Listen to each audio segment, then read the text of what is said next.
Go on the ESPN700sports.com app. You can also get us on ESPN 700 app. Your smart speaker, tell it to play ESPN 700. Of course, we're on YouTube.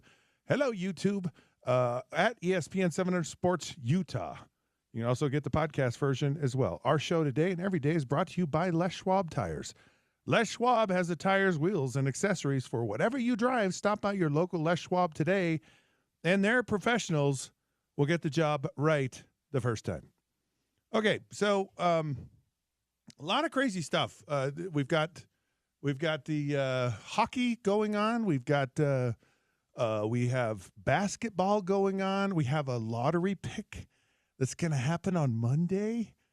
So that's going to be an exciting moment. We're gonna talk with folks from the hockey world about the playoffs going on.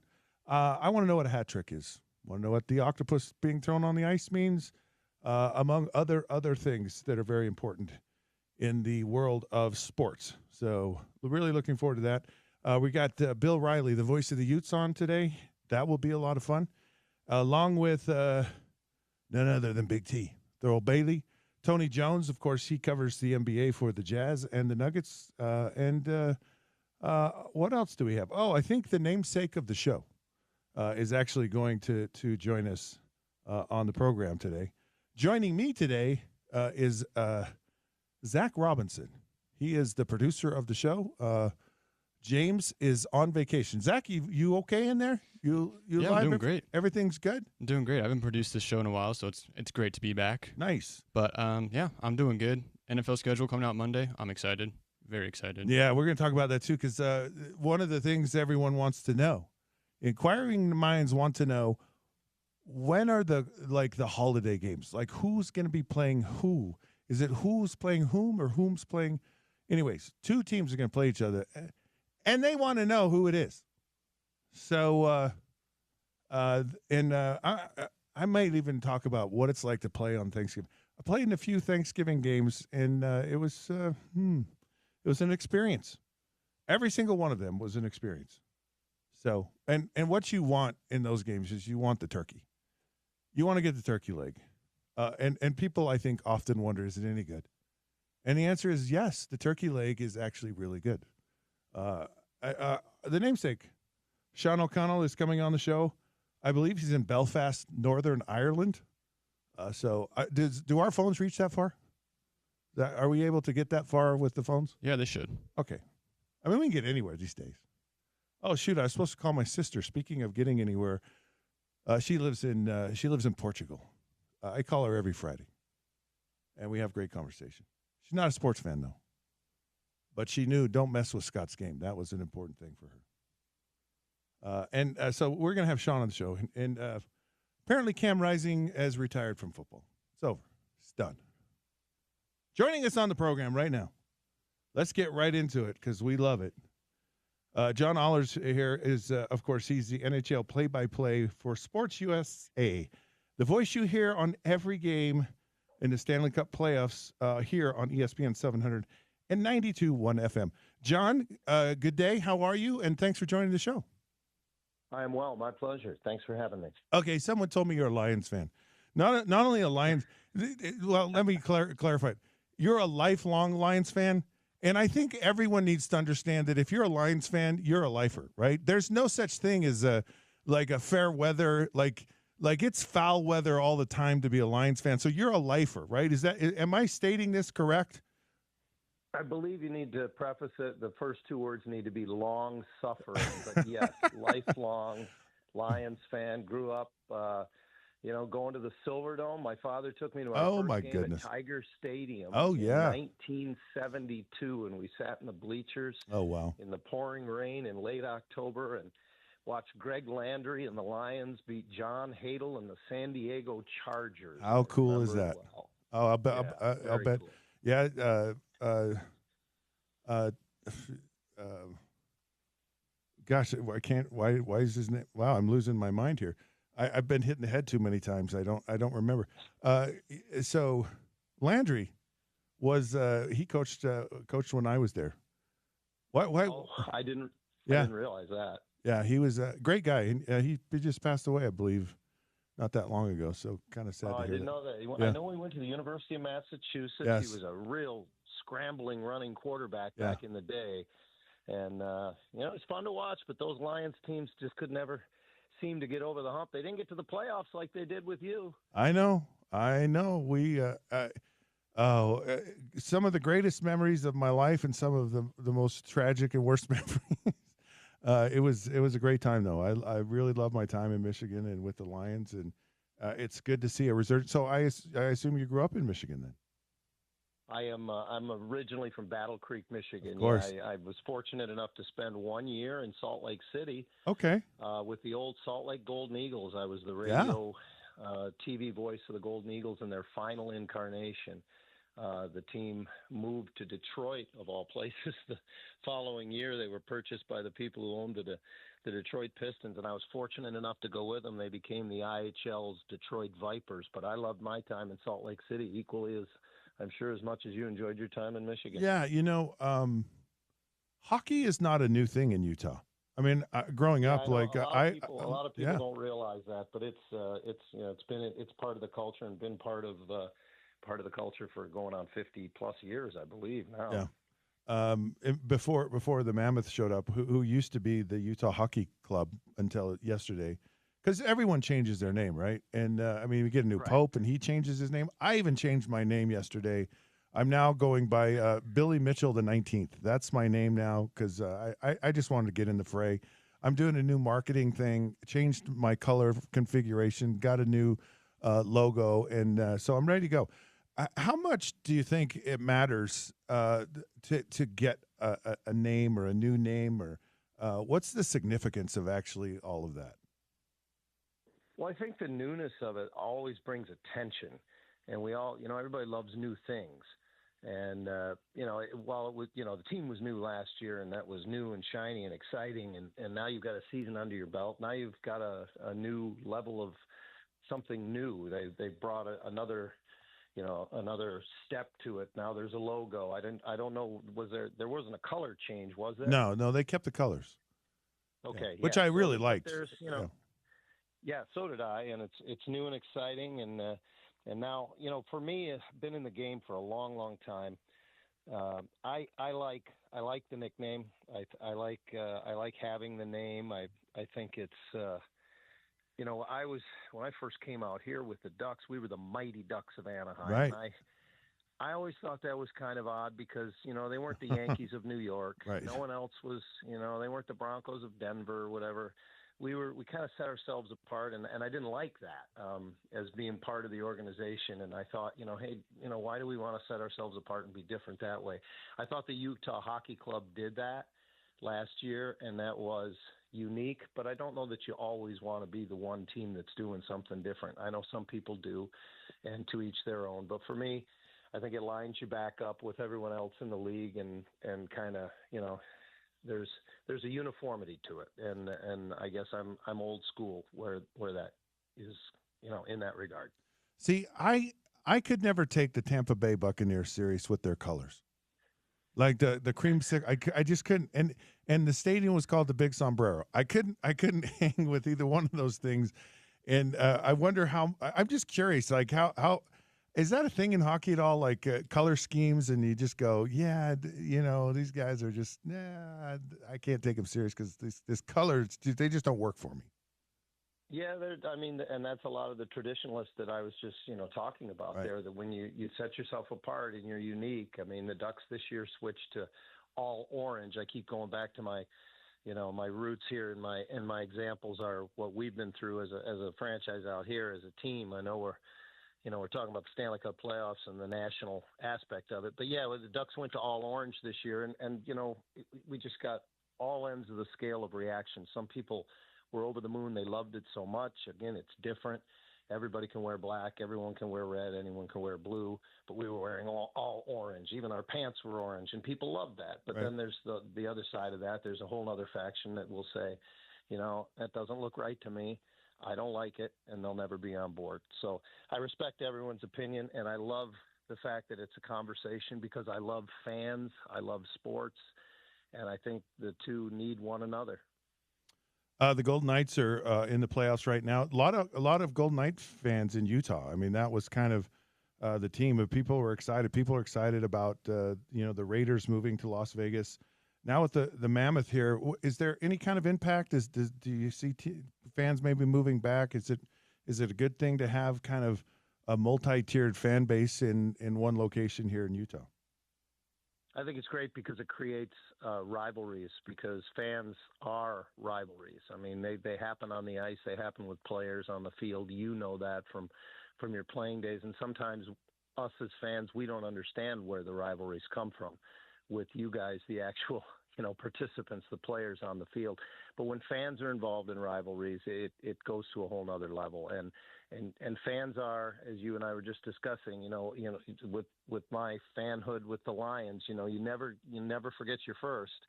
And the Golden Knights did a remarkable job and a tremendous job of marketing and exposing themselves throughout the Rocky Mountain region in their first 6 or 7 years before there was a team in Salt Lake City from an NHL perspective. They did off-season traveling media tours, I know. They'd go all the way up to Idaho and into Montana. Their owner, Bill Foley, I know, spends a lot of time in western Montana. So they did a real nice job of cultivating a fan base throughout the western United States. So a year, after 7 years of being in and 6 years in, they win a Stanley Cup. So obviously you've got some very rabid and very loyal fans up and down that region. And now a team comes into Salt Lake City, and fans are quick to grab on, but at the same time, if they've already got a team, they'll be like, Right. well, I love the Mammoth, but not when they play the Golden Knights, and that's cool, and that's what's great about sports. Well, speaking of Vegas, they're in a series here with Edmonton. Your thoughts on the series so far?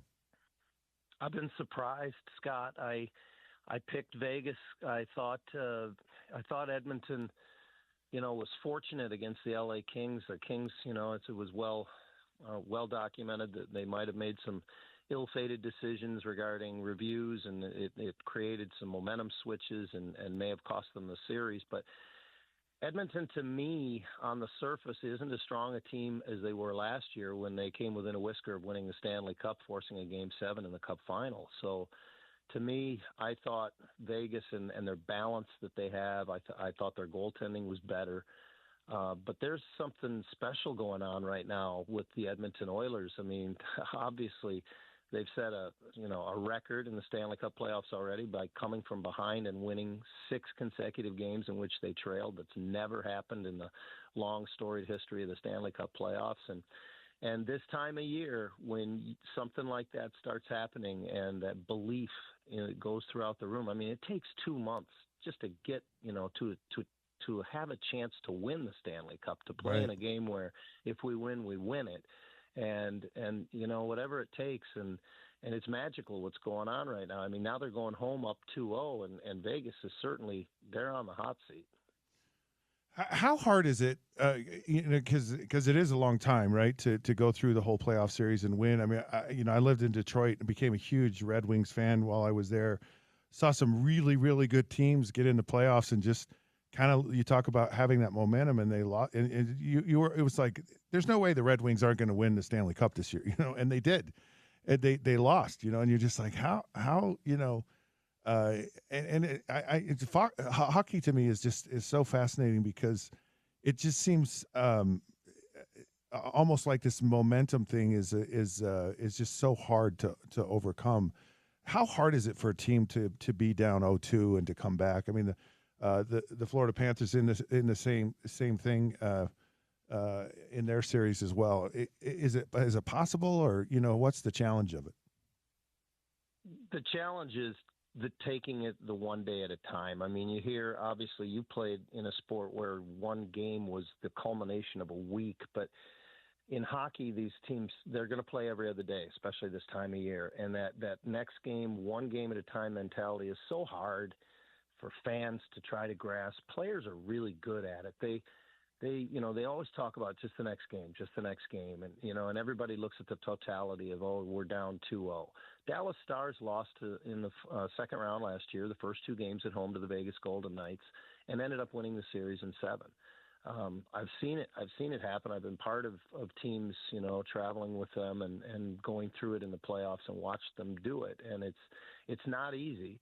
the totality and the random nature of hockey. I think the one thing that, really stood out for me last night watching the overtime between Vegas and Edmonton was how random it can be. I mean, goal mouth scrambles. So the puck comes out and all of a sudden some guy's standing there and nobody's checking him. And then the puck gets turned over in front of the net and Zach Hyman is all alone and he hits the crossbar, and McDavid comes flying down on a puck that comes off the end boards on a shot wide. He's all alone, and he chips it past the goalie. He hits the post, literally inches away from ending the game before it actually ends. And that happens so many times over the course of 60 minutes before you ever get past the end of regulation. And yet, these athletes, they're so highly skilled. It's unbelievable. If you haven't sat down low at a National Hockey League game and watch what they do and how they handle pucks off their skates to their stick, knock pucks out of midair. They can sometimes be only a couple of inches off the ground. Sometimes they're 3 feet off the ground, and they knock them down and control them. And the things they do, they make it look so unbelievably easy, and it's so unbelievably difficult. And that's the way it is in every sport. But the random nature of hockey I think is more of a factor, especially this time of year, and that's why we see so many heroes in the Stanley Cup playoffs that aren't your superstars on any given night, and that's part of what makes the Stanley Cup playoffs so great. What changes between the regular season in the NHL and the playoffs? Everyone talks about in the NBA how everyone starts to play defense in the playoffs, and it's an offensive league during the regular season. Do you see that, or does the game pretty much stay consistent? What are some of the changes that happen in the playoffs? Players talk about it all the time to me, that you come to training camp and then there's exhibition games and then there's regular season, and I've got my hand in the air right now and I'm going up steps. And then get about halfway through the year and it goes up another step.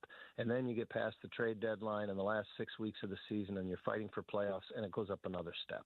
And then the next level is the Stanley Cup playoffs. And for me, it's the physical intensity. We were watching the game last night, my wife and I, and she's been around me, unfortunately for her, now going on 20 years. And she still is just a neophyte and really just kind of a casual observer of hockey. And that's part of what probably works for us in our relationship. But she said to me, why can't they play like this all the time?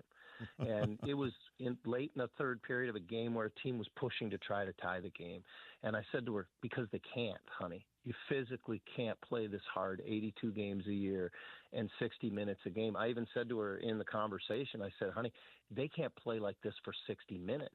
They won't survive. They physically can't take it. And they don't turn away from hits this time of year, Scott. That's probably the one thing that you'll notice. Guys will do what we call drive-bys in the game, and coaches call it. And a lot of it is, you're managing your physical ability to play throughout a season. It's so hard to play every game in 82 games. And then come playoff times, guys they're going out of their way to hit each other, regardless of whether they have the puck or they're in the play, because there's so much message sending going out there. The physicality is it's off the charts. And that's why it's a war of attrition. So much of winning the Stanley Cup is good fortune. Who's healthy? Who can keep their players healthy throughout the 2-month run that it takes? I had the good fortune of going to some Red Wings practices and going into the locker room, met a lot of the guys, knew them, and really a cool thing. You watch it from a distance as you're describing the physicality of all this. I'm just envisioning in my mind how hockey is so beautiful and graceful from a distance. They're smooth and on the ice, and it's all these transactions. Their grace and dexterity is just off the charts. Moving forward and backward and all over the place. But then when you get up really close to, because the one thing that really stood out to me was how stinky the pads are. Right? They just smell, right? It's just horrible. And there is, and it's like, it reminds me of horse racing, from a distance, it looks so beautiful, but when you get up to it, like it's gritty, it's grindy. It's really, there is a toughness to it that unless you're just right in it, you really can't fully appreciate, what the grind and the force and the physical nature of all of it and how it really is. So it's fascinating. That was one of the unfortunate things. there've been so many great developments in hockey equipment and what have you. But one of the more unfortunate things we haven't figured out is how to keep the equipment from smelling as bad as it does. I love it when we'll bring young children into the locker room after the game to meet the guys, and inevitably kids say the best things because they're just 1,000% honest, and Right. you always have one or two of them that just will look at you and go, "It smells in here," and you're like, "Yes, it does." That's the smell of hockey. I love it. Exactly. So there have been maybe a little questionable officiating calls.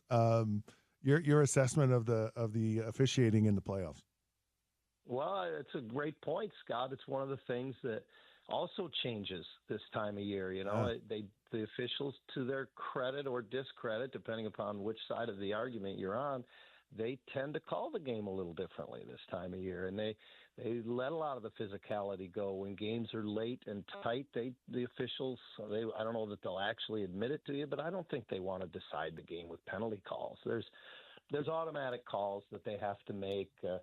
I think the cross-check to the face in overtime last night in the Golden Knights game was something you couldn't overlook. But, other than, pucks going out of play and too many men on the ice, those are the automatics that they have to call. And then from there on, the great thing I love about this time of year is you'll watch overtime. And for the most part, anytime an overtime begins, I don't think you'll see a penalty called for at least 5 to 10 minutes. There's somewhat of a feeling that the officials are trying to let the players decide it. They're trying to let the guys decide the game, and then at some point in time you reach that threshold where we're either going to be here all night or, we got to start calling the game the way we did the first 60 minutes. And there is an affinity to let some things go, and of course fans get pretty upset about that, and then there's the trade-off, the makeup call, so to speak, if you will. It's Right. a rare game in the postseason where you'll see one team get 5 power plays and the other team gets 1. That happens in the regular season, but for the most part in the postseason, it's going to be each team got 3, or one team got 4 and the other one got 3, or they both got 2. And again, that's part of the difference this time of year. It's so hard. It's so hard and it's so fast. They added a referee about 20 years ago, so now there's an extra official out there. There's 2 of them out there, but they still miss stuff. And, we've always said in all my years around the game, playing the game when I was a kid, it's a game of mistakes, and the officials make them too. Do you think there's any how prevalent is gambling in hockey? It's really infiltrated the NFL to an extent, the NBA. How big is gambling actually in hockey? I think it's getting bigger. I always had a hard time, imagining in my mind how big it could get, because it's hard. I've always told people my advice would be never gamble on hockey. Right. It's the one sport where road teams win more than home teams do. It's again, the random nature that I discussed earlier. Things happen, bounces, good fortune, bad fortune. It just seems like so often it can decide our contests and our games. But, then there was the advent of, I don't know exactly what they call it. I consider myself to be a degenerate horse gambler, but I'm not a in-game sport bet. I don't Right. know what they call all the prop different, bets and all the things. different. Yeah, the props. Thank you. The prop bets. Like I was told that it might morph at some point in time into where you can bet on who's going to win the face-off in the immediacy of the moment. Yeah. I would never do that. That's such a random thing. And then who decides who won the face-off? If the winger comes in and kicks it back to the, I can go on and on about that sort of thing.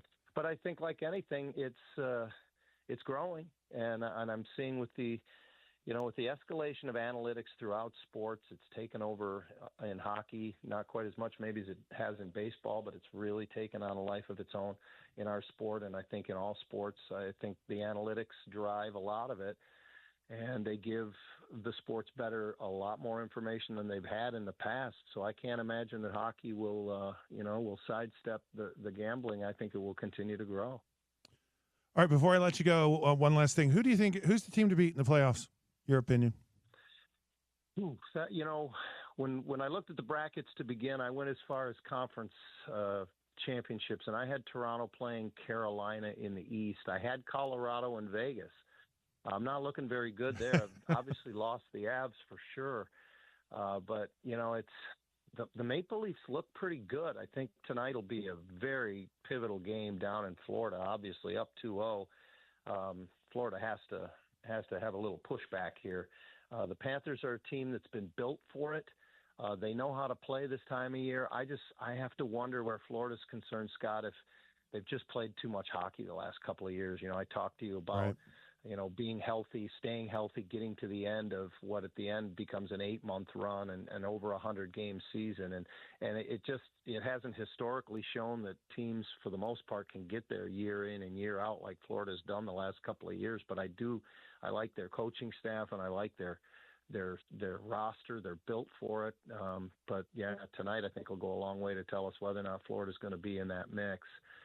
So if there's a team to beat, I'd say magically right now, if you're looking for the team that got the Stardust, it's Edmonton.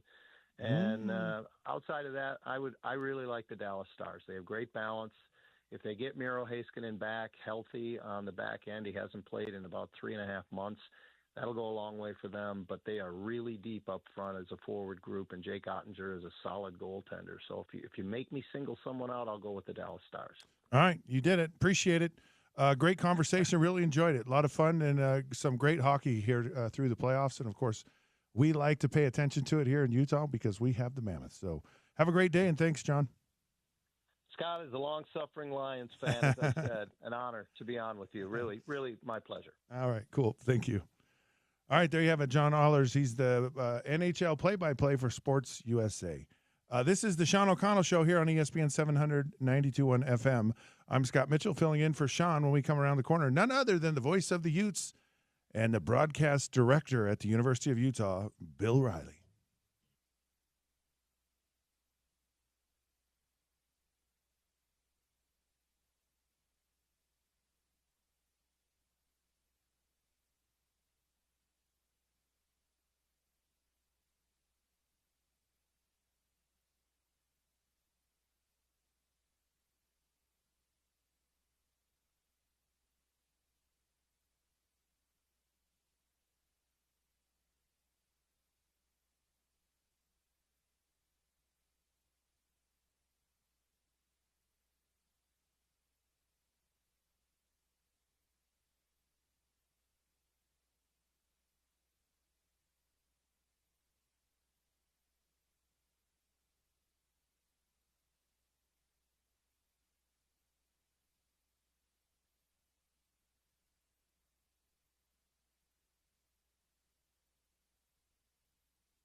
Here we go.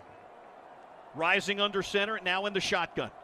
Moves a man inside, calls his own number, Rising touchdown. It's almost as if USC let him score. That's a touchdown for Cam Rising with 48 seconds to play. Utah going for the win here and not the tie. Rising in the shotgun with Bernard next to him. Going for two, down by one. Snap, Rising, looks, surveys. Cam scrambles, Cam to the end zone. He's in! He's in! The two-point conversion is good! And Utah leads it 43-42 with 48 seconds to play. We've got pandemonium at Rice-Eccles Stadium. There you have it. Cam Rising's game-winning touchdown and two-point conversion versus USC in 2022. Courtesy of the Utah Sports Radio Network and, of course, the voice of the Utes, Bill Riley on the call. This is Scott Mitchell filling in for the Sean O'Connell Show here on ESPN 792 on FM, Utah's #1 sports talk. And the man on the call is actually on the call right now. Bill Riley joins us. Of course, he's the voice of the Utes and the broadcasting director at the University of Utah. Bill, it's so good to hear you. I believe you were clapping. Was that you clapping Yes. in the background Yeah. when? Hey, I'm not supposed to. When I was calling it, it was either you or Robles, but I'm pretty sure it was you. No, it was who were me. just clapping and banging the table, Yeah. right? Yeah, because you won't let me throw the headsets anymore, and you don't want me to talk in your call and interrupt it. So I got to do something. I got to let the emotion and the energy out some way, in a positive way, so you get the loud clapping. And yes, that was me in the background. So. Oh, There you that have was great. That was one of my favorite moments. Oh. We've had a lot of them over the years, you and I and beyond, and that was just such a great moment. And so I was on a couple of radio shows out of the market earlier this week, and people were asking me about Ryan. I'm sure you and I will talk about Cam here in a second, but I think that game was his greatest individual performance, don't you? When you talk about using his legs, using his arm, that was also the game, if I'm not mistaken. Didn't he go 16 for 16 that game with Dalton Kincaid? Yes. That game where Kincaid didn't miss on a pass and Just catch. wore him out. I mean, there's no other way to say it, Scott, because that was one of those rare occasions where the Utah defense, they made a couple of plays late, but for the most part, USC and Caleb Williams, it was just Cam Rising willed them to a victory. He just did anything and everything he had to do that day to get Utah past USC, and he did it by 1 point. No, it was a very special moment, and it was getting down early in that game, and it looked like USC was going to roll. Caleb Williams looked phenomenal. Of course, he won the Heisman Trophy that year, but Cam Rising was the David who beat the Goliath, and the Goliath was USC. He just had their number. He was just so good against the Trojans, and Utah kind of struggled against USC, especially down in the Coliseum. So it was just great. That game was great. It's always great to beat the Trojans, and the call just gave me goosebumps. Well, let's talk about Cam. He's officially announced his retirement from football, and I believe he's going back to California to coach high school football. Your thoughts on his retirement and just Cam in general? Well, I mean, I think we kind of saw this. I mean, he kind of disappeared from the public light, and if he was going to play football, whether it was at Utah or anywhere else, he would have probably been on a roster by now. He probably would have gone and enrolled somewhere and integrated himself. So the retirement part didn't really surprise me when when the season ended, and his body. I mean, you and I know it. I mean, his body just got he again. One of the great things about Cam Rising, but one of the things that, I mean, he threw his body around without any thought for what might happen to it. And that's why he was consistently playing hurt and out there. But that's also why you loved him, because he never left any doubt that he was going to give you everything he had. So it didn't surprise me a great deal that he was retiring from football. It was cool to hear. And again, he didn't report this, but other people have reported that he's going to be going back to his high school and being the offensive coordinator with the coach that coached him. And apparently the coach's son is a 4 or 5 star kid too. So I think it's a great spot for him. And if he loves football, and he was always a football junkie. I mean, Cam was a football guy. So this seems to be a good spot for him to begin his coaching career with familiar faces. And who knows? Does he stay in high school? Does he go to college? I think Cam will be a really good football coach. So I'm happy for him. And, I think Utah fans are happy for him. It wasn't the ending. You know this, Scott, playing pro football.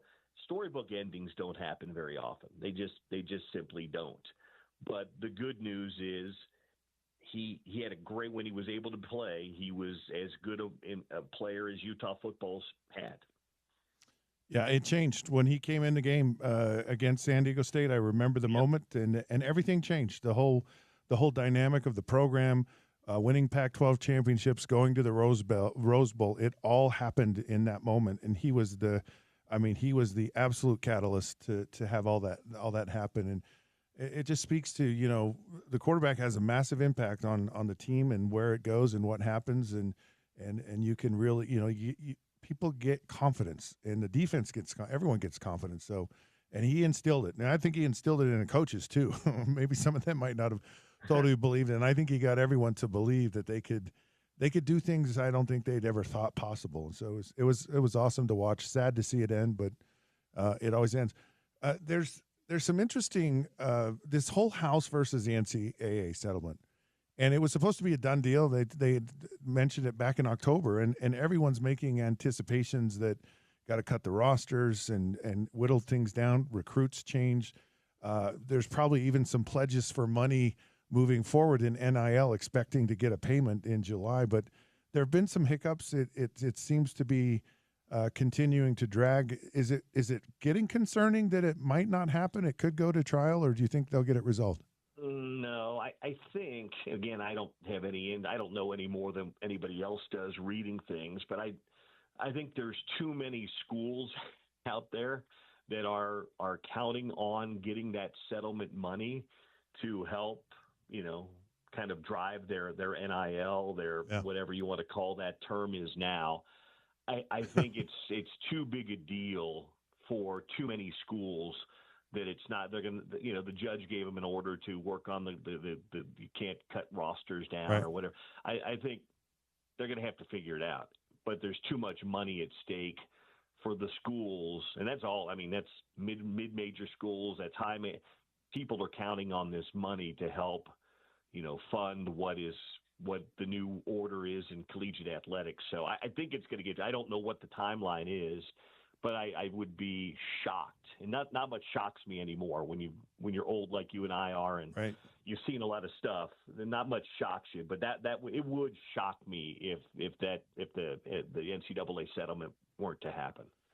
Speaking of shocking, you go through spring football and you look at the wide receiver position, and everyone to a man, coach, quarterback, all of them said, Zach Williams is like he's number one option, and it looked like that he was really kind of setting himself apart and above everyone. And then all of a sudden, spring gets over, and he ends up at USC, and it just infuriated me. And you hear Texas is spending $34 to $40 million a year. Can Utah get to where they can fund themselves to play with the big boys? I mean, they're probably about $20 million short, even after the settlement money, to really do that. Is that a realistic expectation and a possibility at Utah? Well, I think you can play with. I mean, this really isn't that much different than what it's always been. I mean, there was always behind-the-scenes funding at these big schools. So it's out in the light of day now. So I think Utah can. You have to be very fluid and have to be adaptable. You might have, as we've already seen, they've kind of changed their longtime philosophy of player development as the cornerstone. I think you still have to have core player development, but it can't be what you rely most on. So I absolutely think they can compete. I think you're just going to have to be a lot more fluid and adaptable. And I think you're going to have to get more creative. I think you're going to have to be able to find, you're going to have to make more with less, because you're not going to have, if Texas has $40 million, I don't see a day at least in the near future where Utah has that same sort of finance, but you're going to have to make do with what you have, get creative, and find guys. You're going to have to get, Utah was always able to find those diamonds in the rough and develop them. Well, now you might have to find those diamonds in the rough and go out there and utilize your money the right way. And you're going to have to get, very serious about prioritizing positions and certain players that are going to get the bucks, and then, spread it around that way. I like to use Iowa State as an example. I mean, Iowa State was in the Big 12 championship game last year against Arizona State. They do not have the same type of money that some of these big boys have. But what Matt Campbell did was he went out and found the right people. I just think you're going to have to be a lot better with your talent evaluation and the way you kind of use a philosophy than you ever have before. Speaking of Iowa State, Arizona State, you see Texas Tech, who spent a lot of money rating-wise, ranking-wise, had one of the top NIL classes in the country, and they really put a lot of money into it. Who do you see making a move in the Big 12 this year? Because it's kind of how the conference is. It's like the teams you think are going to be there aren't. There's always someone who comes along that you don't expect. Well, here's the thing, Scott. Texas Tech has had money for a long time. Yeah. And even in the last couple of years, they've had money. You still have to pick the right guys and have to be able to coach them. I'm not sure they've picked the right guys or coached them very well the last couple of years. So there's still that. That's why having Kyle Whittingham and Morgan Scalley and the staff that they have, we know they can coach and we know that they can develop. So and they've got a good base. Did you pick the right, quote unquote free agents to bring in this year? I think Utah is one of the teams that makes a move this year. I think the last 2 years have not been football related. They've been injury related. So assuming you're not going to fall in that same injury hole, because let's face it, they were pretty good the couple of years before when they went to Rose Bowls. I think Utah's a team that makes a step forward this year. I think Kansas can be a team that takes a step forward this year. I'm going to be interested to see what happens with ASU. They lost some pretty key players. Yeah. Now they bring the quarterback back, they bring the wide receiver back, but what about the rest of the BYU? They're very talented. They had a really good year last year, but by that, I'm not sure who does it. By the luck metric, they were one of the luckiest teams, and they got the ball bounced their way, and that's sometimes when you have a great season, it bounces your way. Is that bounce going to continue this year? So I'm curious on that side of things too. I feel good about Iowa State. Now they've got to replace a couple of really good wide receivers, but the quarterback's back, and Matt Campbell's done a pretty good job with that. So, what happens with Colorado with Sanders and Hunter gone, But I think Utah, I think Kansas could be one of those teams. But there's some other teams, like you mentioned, Texas Tech. Yeah, they've spent big, but did they pick the right guys, and do they have the right guy in place to coach him? Because the guy that's there hasn't had a real track record on the collegiate level of winning. He did it at lower levels. He did it at the high school level. Can he do it at the collegiate level? Going back to your comment about getting the right guys, and when I was, I watched a lot of spring ball, like from the beginning and all the way through. I mean, I saw most of the practices. They're it's just really impressive how the coaches coach. They really, at every position, they're just excellent coaches. And Coach Whittingham talks about, people become us. Like we don't become them; they become us. And you see that. And what I saw, just in general, I won't get into any specifics or anything, other than to just say, from day one to the last day to the spring game, I just saw a massive improvement across the board on both sides of the ball. And it was just a general blush of things. And you talk about developing your team, and you can see, and I really got an inside look at, you can see why they've done so well, why they've succeeded, because they really are excellent at coaching players to be better. It was very impressive. Well, yeah, I mean, it's tried and true down through the years. Football still comes down to blocking, tackling, doing the basics, and also coaching. The way you acquire talent today and the way you build rosters is a little bit different. But once you're out on the field, that doesn't change very much. And Kyle Whittingham's got a 20-year record as a head coach, a 30-year record as a head coach and coordinator of winning and developing and coaching well.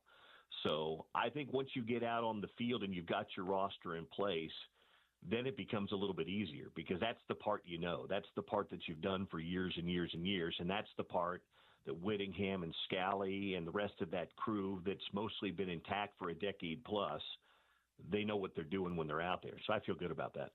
A proposal gaining a lot of traction in college football is this expanded 16-team playoff with the Big Ten having 4, the SEC having 4, ACC and Big 12 having 2 teams. So there's one group of 5-ish team and then 3 at large. Your thoughts about do you think that's a reality? Do you like that idea? What are your thoughts? Well, I like the 16-team playoff, but I mean, well, I don't understand. Well, I mean, it's the bully system here. The SEC and the Big Ten are the bullies. They've got the TV in their back pocket. They've got the most money.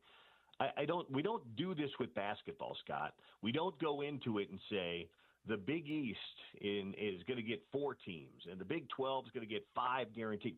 No, you do it based upon that year. I mean, I know why they're doing it, and I know why TV is probably not going to shy away from it because it's eyeballs, but I don't understand why we have to put these predetermined parameters on this. The point of having a selection committee and the point of doing this is that you're putting the 16 best teams or the 16 teams that deserve to play for a championship in there. I'm not altruistic. I understand where it's coming from, but I don't understand why we've got to put our foot on the scale and tip things. If your conference is that damn good, then you're going to get 4 or 5 teams anyway. Why do we have to predetermine this? Well, I know why it is, because we want to guarantee we're going to get the most money. They get the most money anyway from television, but now they're trying to do it with the postseason too. I love the 16-team playoff. In most years, yeah, the Big Ten and the SEC will probably have more teams. I just don't understand why we have to predetermine it. Well, I think maybe really what they should say is just come out blatantly and say, no matter what, Alabama's just going to be in the playoffs. If they have 4 losses, 5, Alabama's just that good.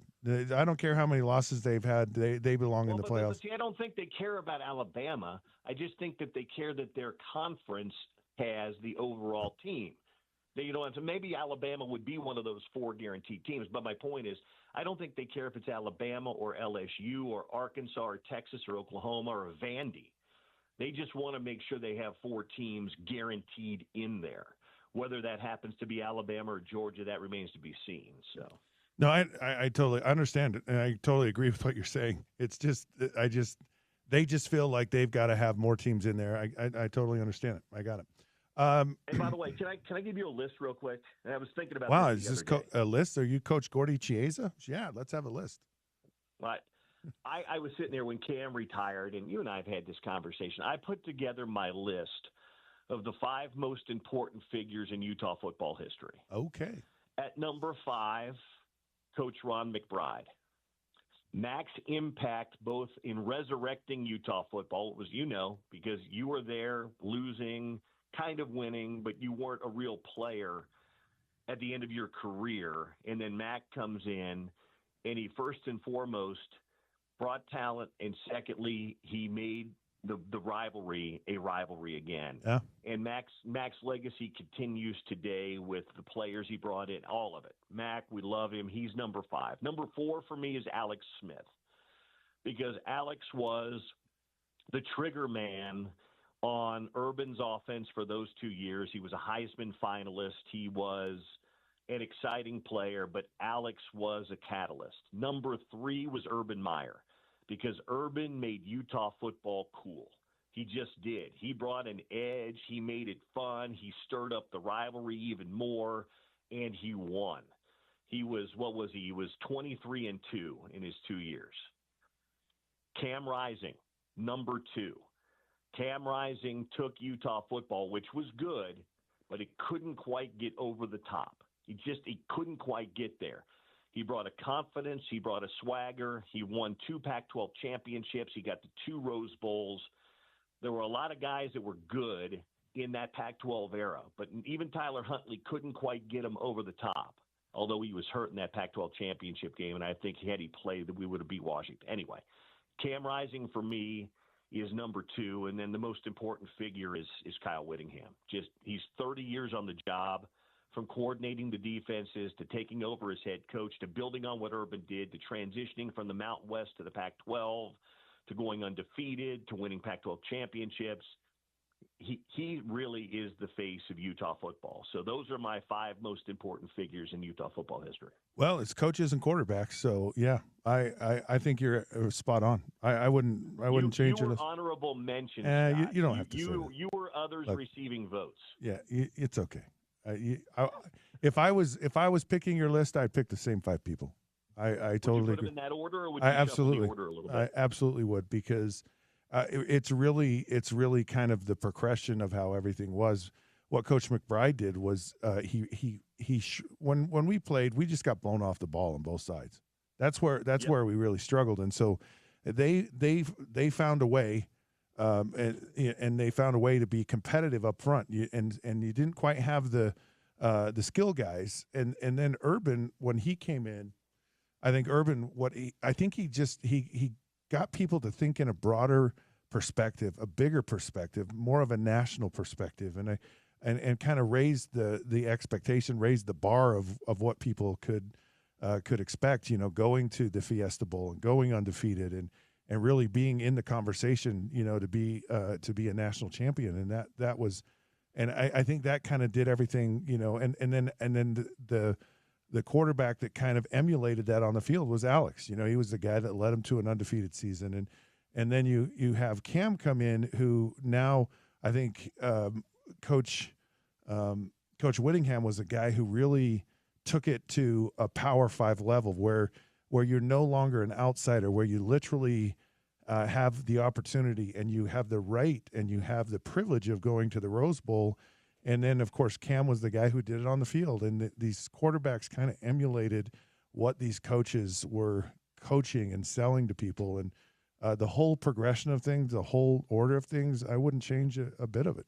I think you're right on the nose with it. I think it's a great list, I think point. Cam Rising would have been. I think Urban Meyer would have liked to coach Cam Rising too, don't you? Oh yeah. Because because to me, Urban and Cam both had that swagger. Yeah. Cam had it on the field. Urban had kind of that coaching swagger that really made Utah football cool. Well, I mean, any guy that drives up and down the Wasatch Front and the Front Runner and on tracks and just he's like, I'm out here. He sold out. He just was. He says, I'm bringing football to a new level, a new progression here in the state of Utah. Very, very impressive. Before I let you go, ESPN has a power ranking for NFL teams, and the Kansas City Chiefs were number 1. Are we in a hangover year for the Chiefs? Are they still number 1? What's the number 1 Kansas City Chiefs fan say about that? I think I think you can make a case for them or Philadelphia. There's about 2 or 3 teams I think you make that case for. I mean, I know that there's some Chiefs fatigue. I get it. Same way we've had Warriors fatigue and all that other stuff. But we've kind of treated this offseason like they didn't make the Super Bowl for a 3rd consecutive year last year. Yeah, they got their doors blown off. Their offensive line, especially at left tackle and left guard, was bad. But they fixed that this offseason with both the draft and the free agency. And they've actually got a healthy group of wide receivers and all that. So, again, I think they're still – and they've got the best quarterback in the game. I would probably, if I was doing it objectively, give Philadelphia their flowers because they didn't lose a whole lot. They lost a little bit to retirement, Brandon Graham and some others. But I would probably have gone Philly 1, Kansas City 2, Buffalo 3, somewhere in that range. Right. But, I mean, let's not treat the Chiefs like they didn't make a 3rd straight. They did something nobody in NFL history has ever done. They won back-to-back and then got back to a 3rd Super Bowl. Not even the Patriots did that. And they're still really good, and they still have Reed and Mahomes and Chris Jones and those guys. So I would probably put Philly 1, Kansas City 2, but I don't think they're that far off. Yeah, I would agree with you. I'll be fascinated to see where Patrick Mahomes' where his game goes. He feels like he's got to kind of tweak it. He's got to change it. He's got to figure some new things out, and so I'm excited to see where that goes, and of course to see where Andy Reid takes it as well. So No matter what, Yeah, the Chiefs are going to be a part of it. You know this. The best quarterbacks they evolve. You know, Yep. you have to tweak. You're always working on your game and tweaking your game because the other guys are evolving to stop you. Yeah. All right, we got to let you go here, Bill. So happy to hear your voice and really appreciate your time. Great stuff. Always fun to talk to you. Talk to you soon, Scotty. All right, take care. Hey, it's ESPN's 792.1 FM Festival of Tees, powered by the Utah Golf Association, brought to you by Mountain America Credit Union. Each day we'll give away free rounds of golf from the best courses in the state and beyond. Listen to the Down and Dirty with Scott Mitchell. That's me from 10 to 11. The Sean O'Connell Show from 11 to 2. And the Drive with Spence Checketts from 2 to 6 for your chance to win. Today we have 18 holes of golf at Mountain Dell. We'll give that away at Topical Trivia around 1:45. So you want to catch that. Also, the Utah Jazz have a chance at the number one pick in Monday's NBA Draft Lottery. We'll have the lottery live here on ESPN 792.1 FM at 5 p.m. Right around the corner is none other than Tony Jones, Utah Jazz and NBA writer for The Athletic. This is the Sean O'Connell Show here on ESPN 792.1 FM.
second one for Holmgren. It rims out. Brown grabs it. 7 seconds left. Westbrook, 5 seconds. They're down by 1. Gordon got it! Aaron Gordon with a deep shot. Williams, three-quarter court. No good. The Nuggets steal game 1. That's a winner for Aaron Gordon. 121 to 119. There you have it. Aaron Gordon's game-winning three-pointer in Game 1 versus the Oklahoma City Thunder, courtesy of TNT Sports. Kevin Harlan on the call. Hey, this is the Sean O'Connell Show here on ESPN 792 on FM. Scott Mitchell here filling in for Sean. So glad you could join us. It's Friday. It's fun Friday. It's fantastic Friday. Every day's a Friday in the world of sports. A lot of stuff coming up as far as the playoffs in basketball, in hockey. And right around the corner, we have a thing called the NBA Lottery, which the Utah Jazz are going to be right in the thick of. So we're really excited about that. Listen, if you want to listen to us live and you're not on the radio, you can do it. ESPN700sports.com or the ESPN 700 app or your smart speaker. Tell it to play ESPN 700. We're also on YouTube at ESPN 700 Sports Utah. And, of course, you can get the podcast on the ESPN 700 Sports.com and ESPN 700 app. Just search for the Sean O'Connell Show. Joining us right now on the program is none other than Tony Jones, Utah Jazz and NBA writer for The Athletic. Tony Jones, how are you? Welcome to the program. What's up, Scott? How are you? Thanks for having me. Oh, I'm doing wonderful. Just a lot of fun, exciting things going on. The playoffs have been telling, I guess. It's kind of, I think there have been a few surprises to me. Tell me what's your biggest shock and surprise of the playoffs so far this year? I'm not sure I have any shock or surprise. Oh, come on, Tony. No, I was, I was talking to Spencer earlier in the week, and and I definitely said that the Knicks have a chance to win Game 2. Spencer laughed at me though. I think Spencer laughs at everybody, but okay. Yeah, he definitely laughed at me. He was just like, "Yeah, come on, dude." And I don't know that I'm surprised about Indiana and Cleveland, considering Cleveland missing Darius Garland, and then in Game 2 they were missing Darius Garland and DeAndre Hunter and Evan Mobley. I mean, you miss that kind of firepower. I think the shock is just kind of how crazy the games have been. Like, the games have been legitimately inebriated, right? Like, you got 20-point leads. 20-point leads aren't safe. I'm covering the Denver Nuggets. Aaron Gordon's made, 2 game winners in the playoffs. The Nuggets erased a 15-point lead.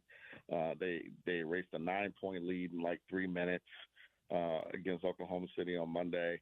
The Knicks coming back from 2 20-point deficits against against the Cavaliers.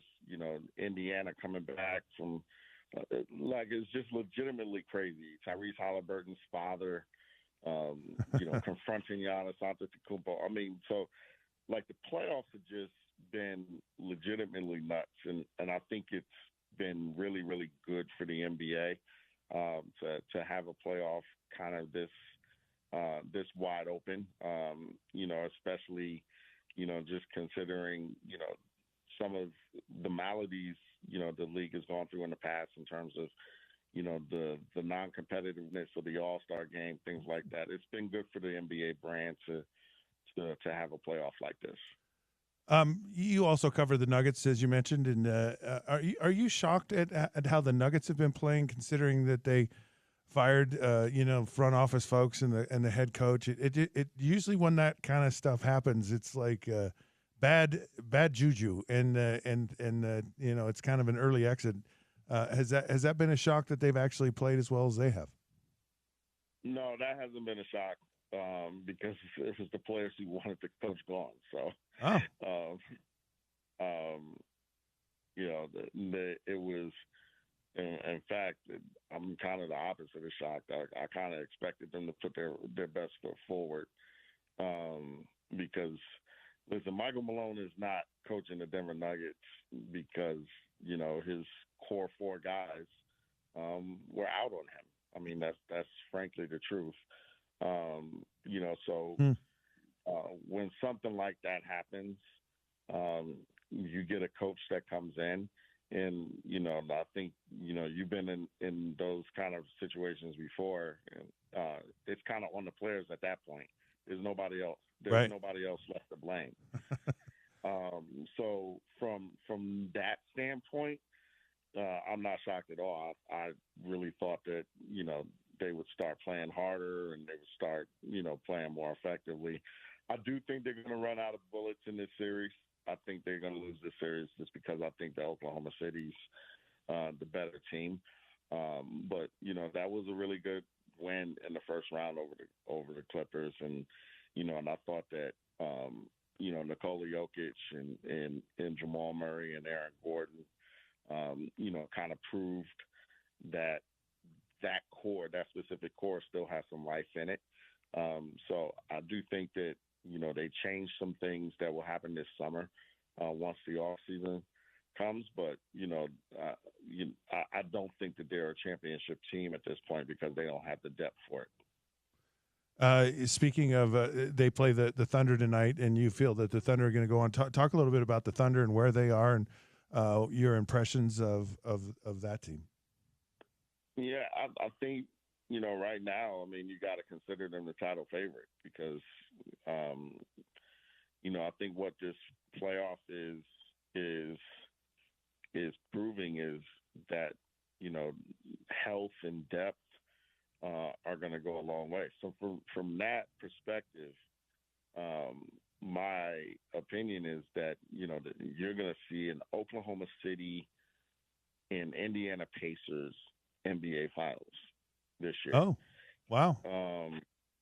Because those are the two deepest teams left in the playoff. Okay. And those are the two healthiest teams left in the playoff.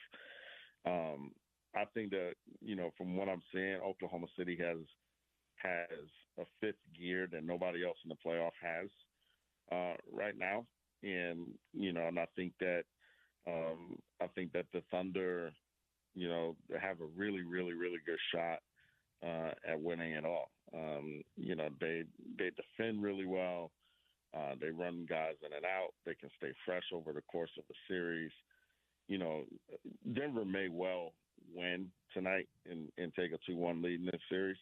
And I would still favor Oklahoma City to win the series because I think the longer the series goes, the more advantageous, the series will be to the Thunder because, they're just healthier and they're just deeper than Denver is. So, we'll see what happens. But, I think that, Oklahoma City is legitimately probably the best team still left in the field. So you have you like the Pacers? They're up 2-0 on the Cavs, and then the Celtics are down. Do either one of these teams that are down 0-2 can the Celtics? I know you're a Knicks fan, but get your Knicks fandom hat off? Can either one of these teams come back? Can the Celtics come back and win the series or make it competitive at least? I think both teams have a chance to come back and make it a series. I think it's much more likely with the Celtics than it is in Indiana and against Cleveland. I thought Cleveland would have trouble with Indiana even if Cleveland were healthy. I thought that was going to be a long series regardless. But if they're shorthanded, the way they're shorthanded right now, that might end up a short series. The thing with the Celtics is, I'm not sure what their leg situation is. They won a championship last year, and so they played all the way through June, and then Jason Tatum and Drew Holiday immediately go and they play in the Olympics. So they didn't really get a full off season. And then, you go from that to defending a title, that's really hard. And, I covered a team in that situation last year. And I saw Denver basically run out of legs at the end of the second round. They had a 20-point lead against Minnesota in Game 7 at home against the Minnesota Timberwolves, and lost that game because by the second half of Game 7, they could barely run up and down the floor. The Celtics aren't immune to that. As good a team as they aren't immune to that general fatigue of playing in June and then having to turn around on a short off season and play a full season. And I think that the Knicks are taking advantage of that a little bit. I still think that the Celtics can come back and win the series because, I still think that they're the better team in that series, but it's going to be really, really tough for them to win that series. Okay, you bring up a really good point about this teams that go deep in the playoffs, win championships, and have the short off season. I was talking about this with John Allers about the NHL and some of the teams that are the top teams who have won championships and that you see that fatigue. And I know as an athlete, you don't even recognize it. You don't even realize that what's been going on has had an accumulative effect on your performance. You're just out there trying to do your best and feel like your legs are in cement. So, but there is this thing called load management. I mean, should they shorten the season and with all the load management that goes on, shouldn't they be able to kind of pace themselves through the season and still be sharp in the playoffs? Or no, they shouldn't shorten the season because the NBA is branded itself as a year-long league, and they're never going to shorten the season because nobody's going to take a pay cut. No. The load management thing. I mean, you can say that and it sounds good, but you get into the playoffs. Nobody's load managing right. The playoffs, and then you get into a situation where you're playing every other day, and you're playing at playoff intensity.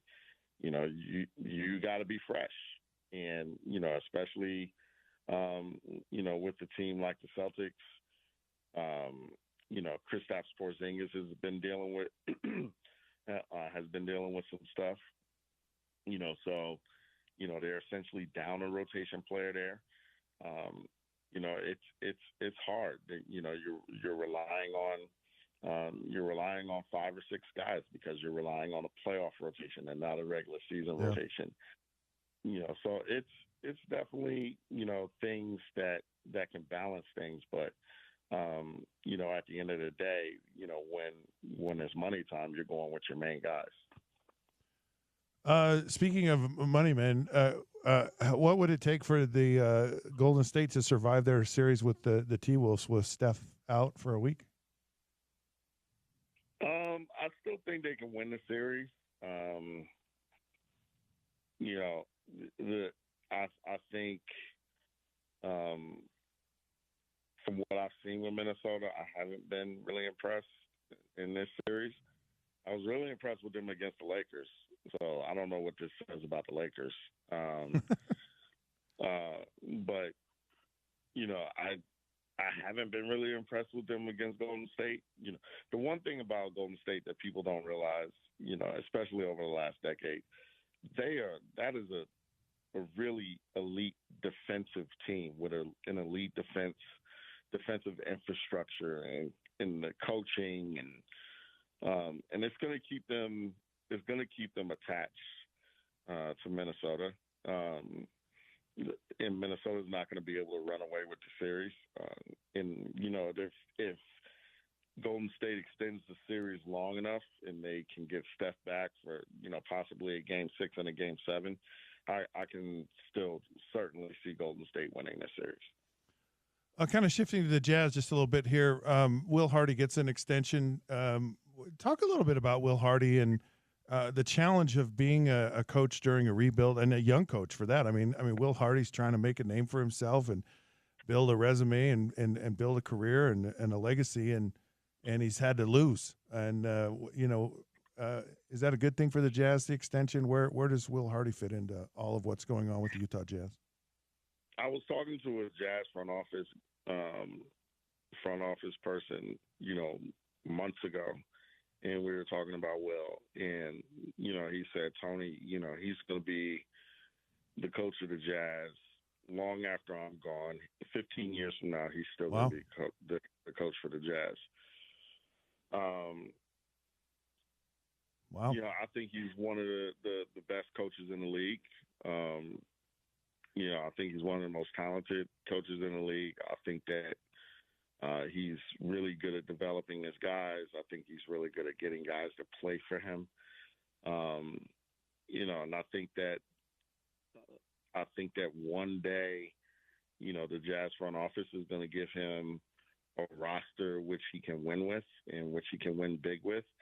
And I think that, one day, the Jazz are going to be competing for championships because Will Hardy is the coach. I think he's a guy who gets the most out of the rosters that he has. A couple of years ago, the Jazz were trying to tank, but they had veterans on the roster. Right. And they essentially had to trade everybody on the roster in order to get the desired results that they wanted. And I think that's a real testament to how effective a coach Will is. It's like, quit coaching so hard, quit coaching so good. Fine, we'll get rid of your players. It's like the guy in Monty Python in the Holy Grail. I don't know if you ever watched it or not. Keeps chopping his arms and his legs off, and the guy just keeps fighting and fighting. That's Will Hardy. The draft lottery is on Monday, and of course the Jazz. They have as good odds as anyone. Is it just luck? Is the lottery just luck, or is there a strategy involved? I mean, how do you win at the NBA lottery when you're just kind of hoping your ping pong ball shows up late? Well, you just have to hope the ping pong balls fall their way, and people who are typically in the Jazz position, which is the number one spot, typically do not win the lottery. That has not happened. Right. I don't think a team has won the lottery who has had the number one odds of the lottery since around 2007. So, if I were a Jazz fan, I would not expect the Jazz to actually win the lottery. But the good thing about where the Jazz are is that they have a floor, which is they can't fall any lower than 5. Right. So there are 5 really good players in the draft. So my opinion is that the Jazz are going to have a chance to draft a really good player. Typically, somebody in a team in Utah's position is probably going to come in 3rd or 4th. So, if you're the Jazz and you're a Jazz fan, you're probably looking at somebody like Ace Bailey, VJ Edgecombe, or Trey Johnson, and with the upside of a Cooper Flagg or a Dylan Harper. So it'll be interesting to see what happens. I know that the Jazz front office, they're on pins and needles because this is pretty much what they tanked for all season. But Monday's going to be a big night, and we'll see what happens. Well, Tony, I hope you have a great rest of your day. Really appreciate you joining the show, and always good to chat. No problem. Thank you so much, Scott. All right, there you have it. Tony Jones, Utah Jazz and NBA writer for The Athletic. And by the way, the lottery, the NBA draft lottery, is right here live on ESPN 700 and 92.1 FM, 5 p.m. on Monday. It's ESPN 792.1 FM's Festival of Tees, powered by the Utah Golf Association and brought to you by Mountain America Credit Union. Each day, we're giving away free rounds of golf from the best courses in the state and beyond. Listen to Down and Dirty with Scott Mitchell. That's me from 10 to 11. The Sean O'Connell Show from 11 to 2. I'm hosting that show today. And The Drive with Spence Checketts from 2 to 6. I'm also hosting Spence's show today for your chance to win. Right around the corner, none other than Big T Thurl Bailey joins us here on the Sean O'Connell Show, ESPN 700, 92.1 FM.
All righty, sports fans, welcome back. It is the Sean O'Connell Show here on ESPN 792.1 FM. Scott Mitchell filling in for Sean today. So glad you could join. It's been a lot of fun.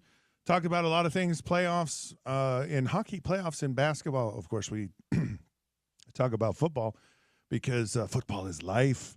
And it's Friday. It's Fun Friday. It's Fantastic Friday. It's Football Friday. But right now, we're going to talk to none other than Thurl Big T Bailey joins us, of course.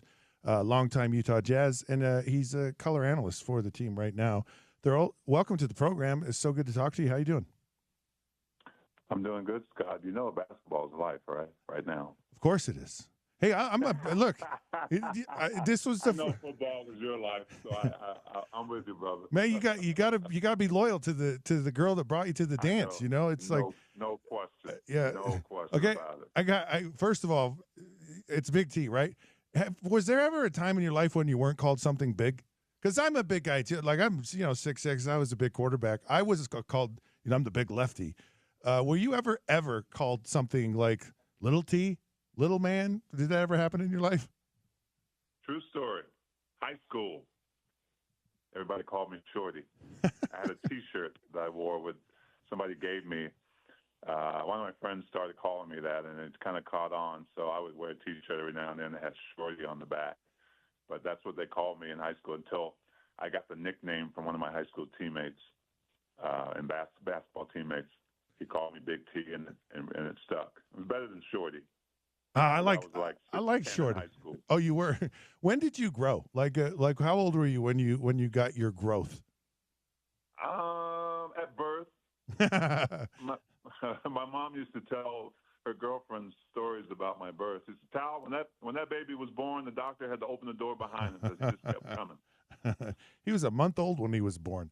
Yeah, that's that's funny. I was always the tallest in my age group.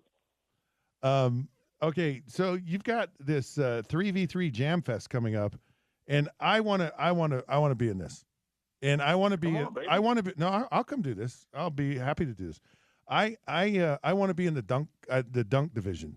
I want to. Wait, slow down. Because you got the smaller rims, right? Scott, we're not lowering the rims for the dunk contest, bro. Oh, you're not going to do that? No, you're like me. You've got a negative vertical right now. I used to could jump, but it doesn't. I actually could dunk the basketball at one point, and but not anymore. So you're not lowering the rims then? Not for your age group. Man. All right, fine.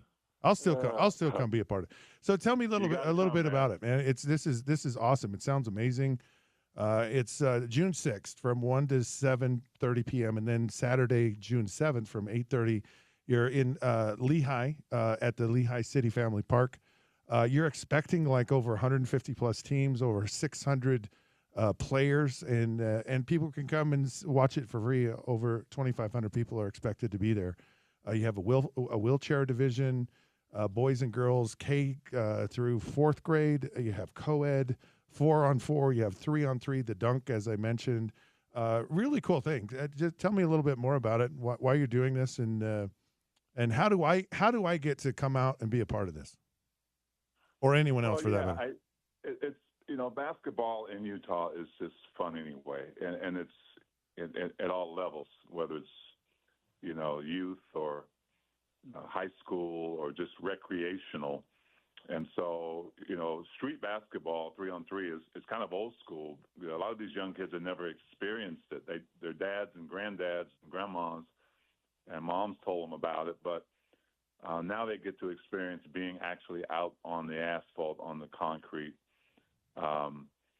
We've got a couple of big sport courts, like courts going up. And it's called Jam Fest because it's not just basketball. There's a festival style, there's contests, there's food. It's a great 2 days. It was 1 day the previous seasons, but it's grown so fast we've had to do it earlier and make it 2 days now. But it's a great family event. People of all ages come out. We got a fun zone for kids to come play. So I'll be there for the 2 days, giving little clinics, showing kids how to shoot and things like that. But it's a fun day. I got a DJ out there with his music going on, so you got to come check it out. It'd be great. It's June 6th and 7th. So people go to jamfestutah.com. Is that where you find to sign up? So make sure you do it. Sounds like I know this is an amazing event. You don't want to miss it. Great stuff, and a very fun way to celebrate basketball and all things great here in Utah. So very cool stuff. Yeah. So if you're listening, go to jamfestutah.com and sign up for all the fun things. You can even volunteer. So they're always looking for people to help out. I wanted to ask you, because you're the color guy on TV with the Jazz, and is it hard for you to watch the sport that you played for so long, played professionally, played your whole life? I know I asked this question for myself because it's really hard for me to watch football and just watch it for enjoyment, because I'm always analyzing it. So it's like I love basketball. I love to watch basketball because it wasn't my sport. It's like, for me, basketball is entertaining. Is basketball entertaining for you, or do you always watch it with an analytical eye? I do some of both. I mean, I don't know if you guys like you and I cannot watch it with an analytical eye because we played it. Yeah. We played our respective sports. So there's always an analytical eye there because we've lived it. But at this level, at the NBA level, it's entertainment. It really is entertainment. And I know part of that question is because, look, the Jazz didn't win very many games. And to be a color commentator with one of the best play-by-play guys, Craig Bolerjack, it's still fun to do because it challenges you, right? And it depends on what you're looking for. A lot of people on the outside are looking for the end result, really, like wins. But I'm looking for things that are exciting during the course of the game that eventually are going to add up to winning, like the development of the youth, the Isaiah Colliers, the Cal Filipowskis. How are they coming along? And so, yeah, it is. It's sometimes it's a little frustrating because I'm a fan as well, right? And as an athlete, you and I know that winning is awesome. Everything goes well when you're winning, but the developmental part, the tough part when the construction's going on is not always pretty. But you can see little things in there when you know what the blueprint is that okay, give them a year or two, and some of the right things need to fall into place. The draft lottery's coming up here pretty soon, so I think that analytical eye comes in really handy for me as a former player, but also able to enjoy the game of basketball as it has evolved in this era. So speaking of these young guys, a lot of draft picks the last few years, and will continue to have more in the future. What's been impressive to you with some of these young guys? Do you see them being a part of this whole rebuild, and do you see them being part of a long-term solution with the Jazz? I do. I think that what we've learned is that at a certain point in an NBA organization's life, whether they've had a lot of success early, I mean, look at the Warriors and what they accomplished with that dynasty. You look at teams like Boston and them winning the championship last year. And then you look at teams like, San Antonio. All teams have to go through some kind of a period of rebuild or build. Even teams that are kind of status quo, they have to make a decision. Okay, we're not doing poorly, but we're not getting any better. So what do? You look at Oklahoma City. My goodness, that young team. Yeah, they've got something special going on. So yeah, I think when you look at Isaiah Collier, you look at Cal Filipowski as a guy who I think is the 32nd pick. They come in with a chip on their shoulders, right? Because there's so much talent out here, but they get drafted later in the draft than obviously they hoped for. But they come in and they're ready to play. They're ready to prove to their teams that they belong at this level. And so I love the development of those guys. Walker Kessler, coming into his fourth year this coming season, one of the best bigs in the league.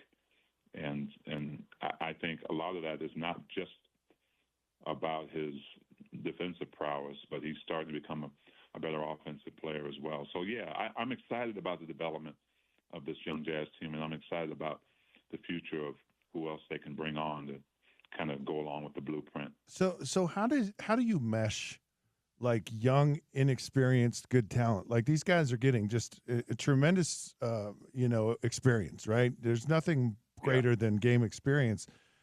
But you think about the Stockton and Malone, your era, where y'all had a standard. Like the veteran said, this is the way it is. This is how to win here. And if you're full of all these young guys, who comes in and when does that happen? Are the veterans that are there now, are they the ones that say, okay, all right, let's take your enthusiasm, your skills, your athleticism, your talent, and let's show you the standard. Let's show you how to win now. I'm just curious, when does that happen? How does that happen? Where do you mesh that veteran? How much is the coach involved in that? Where and when does that happen? That's a great question. And as a veteran who went through it in Minnesota and somewhat here in Utah, it's easy when you're winning. First of all, when you look at, let's go ahead and talk real here. When you look at a John Collins, a Colin Sexton, right? When you look at Lauri Markkanen, look, those guys are true veterans. They've been around. They want their value to go up. They want to get paid like any other player. They want to be marketable. So it starts really with buy-in.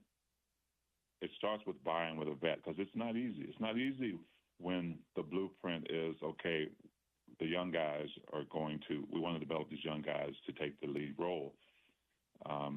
Coach Will Hardy, I think, coined the phrase, pups can't raise pups. Right. Which means that he's got to get these veterans, these great players to buy in to teach these young players and at the same time contribute what they can to keep their value up as well. And when you're a veteran, you get to a certain place in your career, it really isn't all about the next contract. It's about winning because the contract will come when you are part of a team that wins. And so it's a great question because it does start with the coach and the organization and the buy-in from the players to understand what the blueprint is and go out and do their jobs every single night to try to win. It's a delicate balance sometimes because, as you well know, on a lot of teams that's happened in this league, it spills out of the locker room, right? The unhappiness spills out of the locker room. Coach Will Hardy says, look, every single night, somebody's not going home happy, whether it's playing time, whether it's the way they played. So, yeah, I think it's kudos to the coaching staff and, the leadership that has the ability to get these guys to buy in and not be afraid to talk about what they're unhappy with, but keep it within the family. Speaking of spilling out of the locker room, Ryan Smith comes in, buys the team, and they kind of strip the team down to the foundation and kind of start all over. How hard is it to see some of your former great players go to other teams and have success? Rudy and Donovan are in the playoffs, and even some of the other, Mike Conley, some of these other players who have done well for the Jazz. And even when you played, when a player on the team left and went somewhere else, how hard is that? Is there some animosity? Is there some bitterness, or are you just happy for the guy? Well, first, I think if it's hard for anyone, it's harder for the fans, right? Because they're kind of the lifeline of why we do this, right? Why players do it. They want to play in front of their fans. They want to become fan favorites. But the other side of this is the business of basketball. I mean, I learned that as well, being traded from here to Minnesota. Yeah. And it was a time when Minnesota, I was on the team with the Jazz that made the playoffs starting my rookie season for 8 straight years. And then I get traded to Minnesota, who had never been in the playoffs, weren't even they weren't even ready. I mean, we probably won 20 or less than 20 games a season when I was there. So I think it starts kind of with the fans, but as far as the players go, and I've seen kind of a shift in communication nowadays. I think that when players leave here, like a Kelly Olynyk, let's say, or a Donovan Mitchell or a Rudy Gobert, I think the conversation is better now between organization and players. Yeah, it's not like that across the league. I mean, you look at, some of the things that have happened in trades that haven't worked out. Dalton Connect, the Lakers, right? Trade didn't go through, so he goes back. So how do you feel now? They tried to deal you, but now you got to stay, and you're not getting any time. But I can tell you that conversations with Justin Zanuck about communications he's had with his players about things that are going on in the league and things that might involve them. So, there's no real blindsiding. It doesn't happen all the time, again, in this league. But, yeah, you wish those guys well. It's a business. And you look at what Minnesota's doing, and they got 3/4 of a former Jazz team going on there. So, 1/4 of a former Jazz team with like 4 guys who used to play here. But, yeah, it's a business. It's a business, and that really is how it works. Monday, of course, is the draft lottery, a big night for the Jazz. Do you know who the Jazz are going to send to represent them? I do not, unless it's been made public, and I haven't heard about it. I went last season, but I do not know officially who they're sending. Well, I know it's not me. we all are going to rub our lucky rabbit's feet together, and all those things that those rituals and things that we're all bring us good luck. So we're real hopeful and appreciate all you do, and we'll definitely get out and support your 3-on-3 Jam Fest, which is coming up here. Jam Fest, baby, come on out. Me and you, one-on-one. Just bring it on. It'd be fun for the fans. I'll just tell you, Thurl, there's a lot of me you got to get around. Like, I'm not a thin guy, so you're gonna have your work cut out for you. I'll just tell you that right now. So I'd love to. I played against Bill Lambier, so I get the physicality. Yeah. All right. You're the best, man. Yeah, be good. You. Yeah, thank you. All right, there you have it, folks. Thurl Bailey, of course, he's a longtime Utah Jazz player, a pillar in our community. He's been known as Shorty, but now he's Big T. Let's see. We're going to go out here for a break, but before we do, Live Night Events presents the 2025 Granary Live Concert Series, powered by Nightingale College and Murdoch Hyundai, Utah's #1 Hyundai dealer. Experience outdoor concerts in the heart of downtown Salt Lake's Granary District. Details on ESPN700sports.com. Around the corner, I think we got a leaderboard coming up in the old PGA Tour. This is the Sean O'Connell Show here on ESPN 700 FM.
Hello, sports fans. Welcome back. It is the Sean O'Connell Show here on ESPN 792.1 FM, Utah's number one sports talk. I'm Scott Mitchell filling in for Sean today. So glad you could join us. Friday, fun Friday, fantastic Friday, football Friday. And according to Big T Thurl Bailey, it's also basketball is life. So it's a basketball Friday. I'm okay. I love all sports.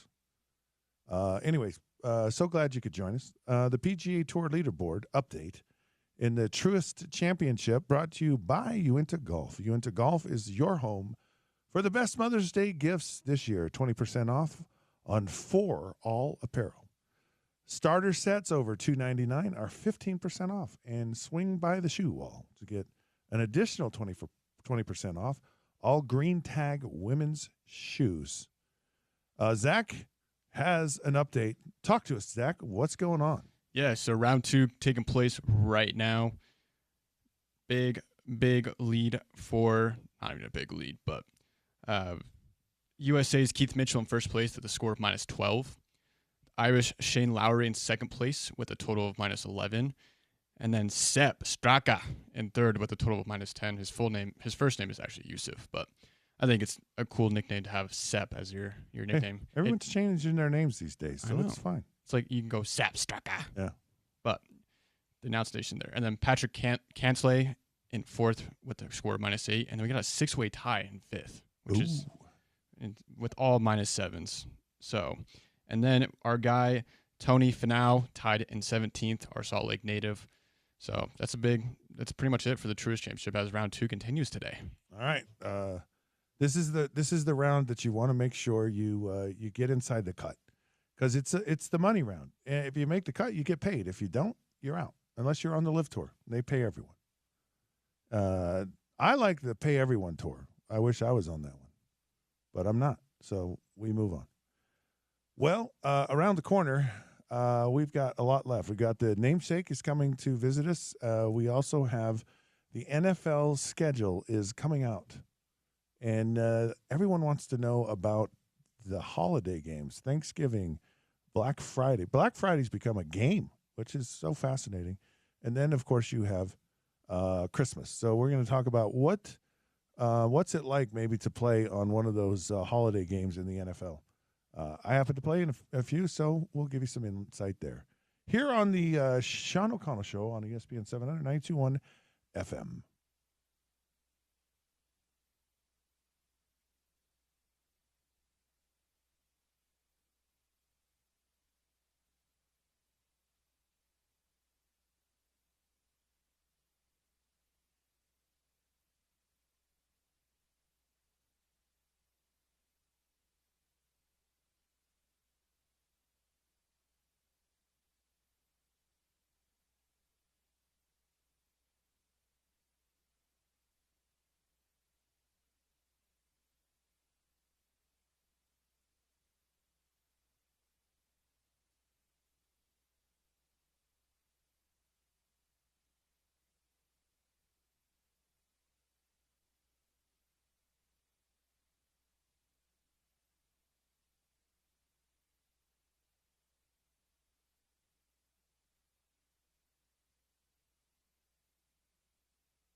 Bouchard, who forces him off the puck.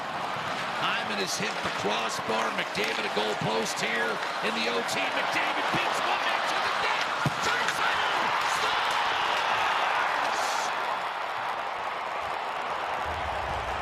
Game 2 to Edmonton. Final 5-4 in overtime.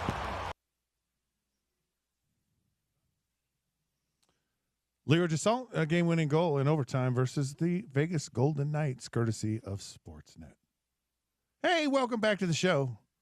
It is the Sean O'Connell Show here on ESPN 792.1 FM. Proud to be a part of Utah's ESPN radio network and Utah's #1 sports talk.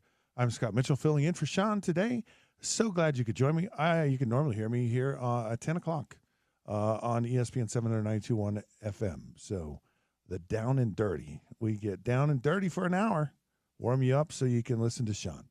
So tune in.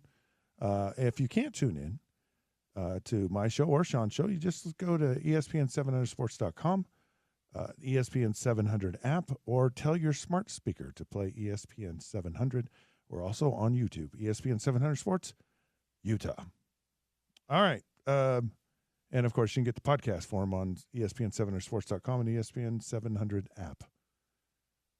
ESPN 700 is pleased to welcome Eric Church to the Delta Center October 23rd, 2025. Tickets go on sale May 9th at 10 a.m. Listen to the Sean O'Connell Show this week for your chance to win a pair of tickets. I believe we're giving away a pair of tickets here in the within the next hour.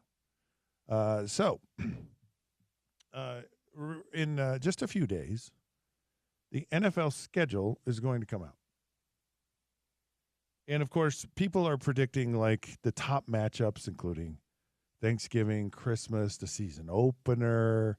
The NFL Thursday night opener, the NFL really they really like to kick it off. And, of course, it's typically the team that won the Super Bowl. So you know it's going to be the Philadelphia Eagles. But then who are they going to play? And it's always good when you have, like, I think if it's the Eagles, man, wouldn't it be nice to see, like, maybe the Cowboys or maybe the Commanders? I think the Commanders, because they're doing well. And you could get away with the Giants. The Giants have now become interesting. Of course, you're not going to see Jackson Dart in game 1, but those would be some good teams to play. And then did you have a comment? Yeah, there's also the chance they even play the Broncos week 1. Oh, that's from our resident Bronco fan. Yep, resident Bronco fan here. But yeah, because the Broncos are interesting. Sean Payton, big fan of Sean Payton, of course. Bo Nix had a tremendous rookie season. It's always fun to see, okay, is there a sophomore jinx or are you for real? That'll be a fun one. And here locally, Caleb Lohner. I got a couple of players on the Broncos here locally. So see how Caleb Lohner, the basketball player, turns into a football player. Anyone can turn him into that kind of player. It's Sean Payton. Black Friday has now become a thing. Black Friday and that's on Amazon, by the way. They started shopping on Black Friday, and now they've realized that you can have sporting events on Friday as well. So a fun experience. And there's triple headers on Christmas and Thanksgiving. Not a double header, like a triple header. They're going to go to eventually they'll just have everyone play on Thanksgiving and Christmas. Just the whole season, just boom. I know they can't because they still have games on. The way the NFL works is, can we have games as many days of the week as we possibly can? So there's Monday. There's nothing Tuesday or Wednesday, although they would love to figure out which, how to have games on Tuesday and Wednesday. But Thursday, Friday game, Saturday, anytime they can expand the NFL schedule, wherever it is, like whenever it is, that's what they want to do. And, of course, it's really good, and they figured this out, like people are home, right? And so they know if you're home and you're not doing anything, because let's face it, how long does Thanksgiving last? 15 minutes, 20 minutes? Like dinner? Yeah. Yeah, like 20 minutes tops. Max. Max. right? You in there, you stuff your face, and it takes you forever to get it all prepared. And there's 10 million people typically at your dwelling, and then you're like, okay, now what? And so now you're having a second helping. You're having pumpkin pie, which is disgusting, unless you put a ton of whipped cream on it. Whatever dessert you have, you're watching a football game. Yeah. Now, in my career as a professional athlete, I had the privilege, and it was a privilege, to play on Thanksgiving. And a lot of people would scratch their head to go, how is the Detroit Lions a tradition? Like, how did that become a tradition? And it just did. The Dallas Cowboys, Detroit Lions always played on Thanksgiving. And those traditions are always considered a big part of what makes the NFL so special. The Detroit Lions could be horrible. And a lot of times they were. But guess what? They were on Thanksgiving. Now, it's an interesting dynamic that happens late in the season, and it was a massive advantage. Like it was a huge advantage to actually play on Thanksgiving late in the season, and I'll tell you why. Because in a span of 10 days, you played 3 games, and you had to go back a week before Thanksgiving. So you play a game, and then a week later you play another game. So that's 2 games in a week, right? You with me so far? Yeah, I'm with you. And then you follow it up and play on Thursday. So in the span 10 or 11 days, you're playing 3 games. And if you win all 3 of those games, you all of a sudden in the standings, you go from just kind of being there to like really being there. Right. And I'm pretty sure that happened to the Texans this year, didn't it? They did a Black Friday game, and then they had a Thursday night game. Yeah, and huge. then a Sunday game. So we had that every year. Now it's what's nice about it's late in the year, right? When you're making that surge, you're making that push to the playoffs.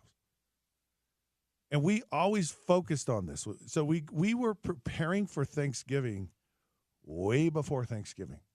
And there was just this massive emphasis. We got to win these next 3 games. If we're going to make it to the playoffs and we're going to make a push in the season, this is our advantage, because what happens, and this is the cool part about it. When you play in a Thanksgiving game, a normal week goes like this. You have the game on Sunday, and you never had a Monday night game before Thanksgiving. So you have a Sunday game. You go home. Maybe sometimes they're at home. Maybe they're on the road. You go in on Monday, typically. You exercise, watch the game film, start preparing for the next week. Tuesday's your day off. Wednesday is a work day. Thursday's a work day. Friday is a polish up day. Saturday's a walkthrough, and then you play the game on Sunday. Right. Now, you have this whole week, and there's lots of preparation, and there's a lot of game planning that goes on for your next opponent because you have all this time. Well, on a Thursday game, you go in on Monday, you have the walkthrough, you exercise, watch the game film. We actually didn't even watch the game film on Monday because it was so close, right? It's so close. It's just like we got to get on next week's opponent. So then you have Tuesday is your practice day. That's it. Wednesday is like a walkthrough because it's the day before a game, and then you play the game. So you have one in a minuscule days of preparation, and the team you're playing also does. But guess what happens to that team? They have to fly, so they have the added burden of that Wednesday, which is the day before Thanksgiving. They got to leave, so they have an even shorter day than you do. Especially during certain game times, right? Like if it's a night game, you definitely have a little bit more time to walk through stuff, right? Yeah, but Thanksgiving games were always well, now they could be at night, but back then it was always you were either 1 o'clock or 4 o'clock, right? It was one of those 2 games. Regardless, so what you did is you had the same game plan you had from the week before. So everyone knew, like you weren't shocked, you weren't surprised. So you went out on the field, and it's like, oh yeah, you all are doing what you did last week. There's no surprises. They can't game plan for you. And it gives you a huge advantage. Then the other thing that happens, and it was so fascinating, nobody's recovered Like the speed and the tempo and the aggression of the game, not the same. It is not the same. And so you go out and it's almost like it almost takes you, I would say, half the game, maybe a quarter and a half before you really kind of get into the speed of the game. So you have the game at home. You have a watered down preparation, so you're not going to get surprised by anything from the other team. They have to travel to you, and nobody is at top speed. And I think we lost one game in the whole time I was there, and it was a last second desperation loss, and it was a massive advantage. Now at the time, there were only two teams that had this. It was the Dallas Cowboys and the Detroit Lions. And we didn't talk about it. It was our little secret. It was our dirty little secret. It was like, why do we want to talk to you people about this when we know this is a huge advantage for us? We never talked about it. And then what would happen after the games, you have 10 days off. And to get 10 days off toward the end of the season when your body is just really kind of beat up and it's seen in better days, it's an absolutely huge thing to get that extra time off. And it was just this every year. We pretty much made the playoffs the whole time I was in Detroit, and a lot of it was because of this strategy that we had of playing on Thanksgiving at home. And at the time, Pontiac Silverdome was in Pontiac, Michigan, which isn't near any airports. So just to get it, it's just not a very fun travel experience for a visiting team. And it was massively huge to do it. And then there was another side of it. There's a couple other sides. We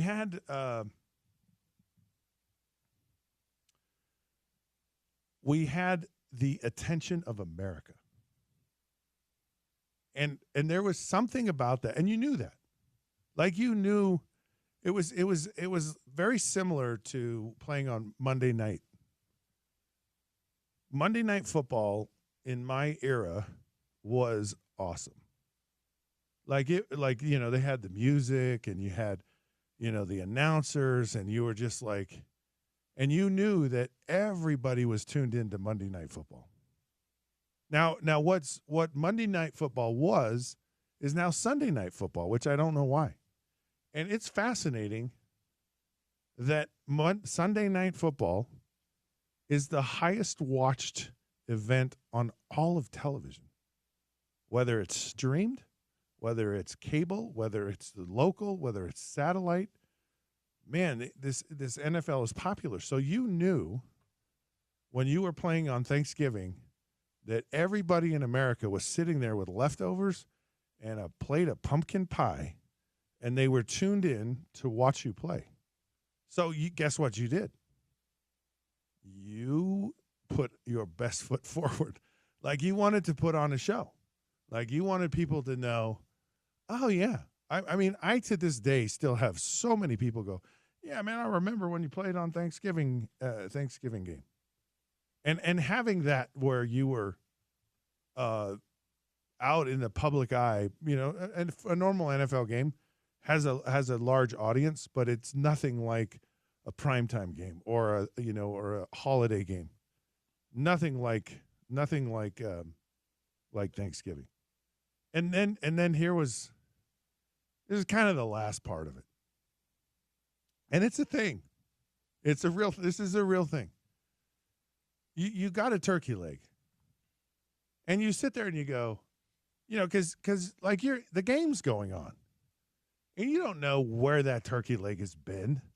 You don't know how long that turkey leg has been basting and broiling and baking and I don't know that they're, it's almost like they look fake, right, when they have them. And part of it is because they have a turkey and they got 6 or 7 legs stuck to the turkey.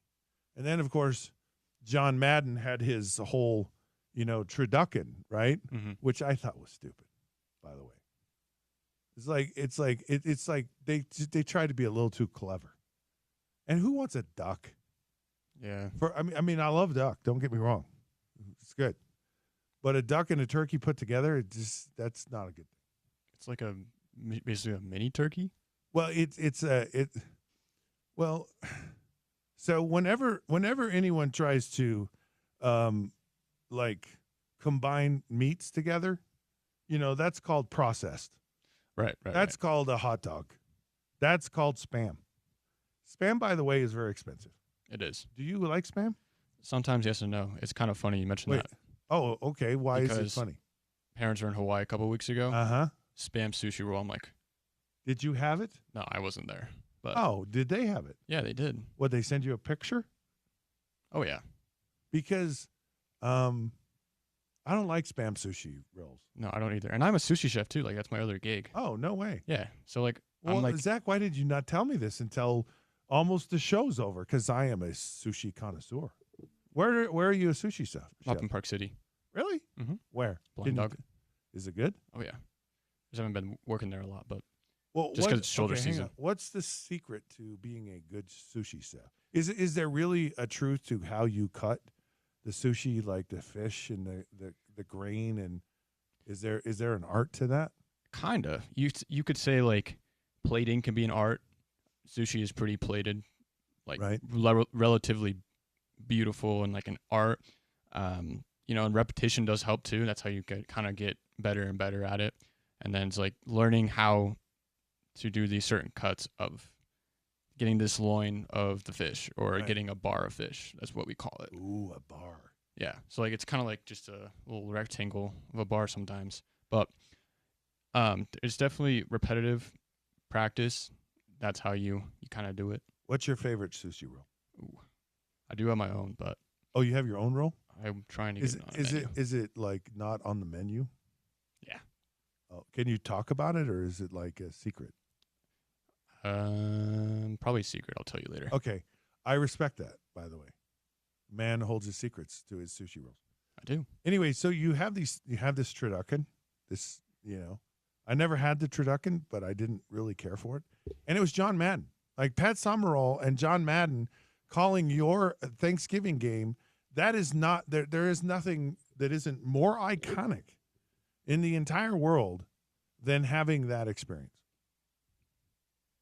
I will just tell you that guess what?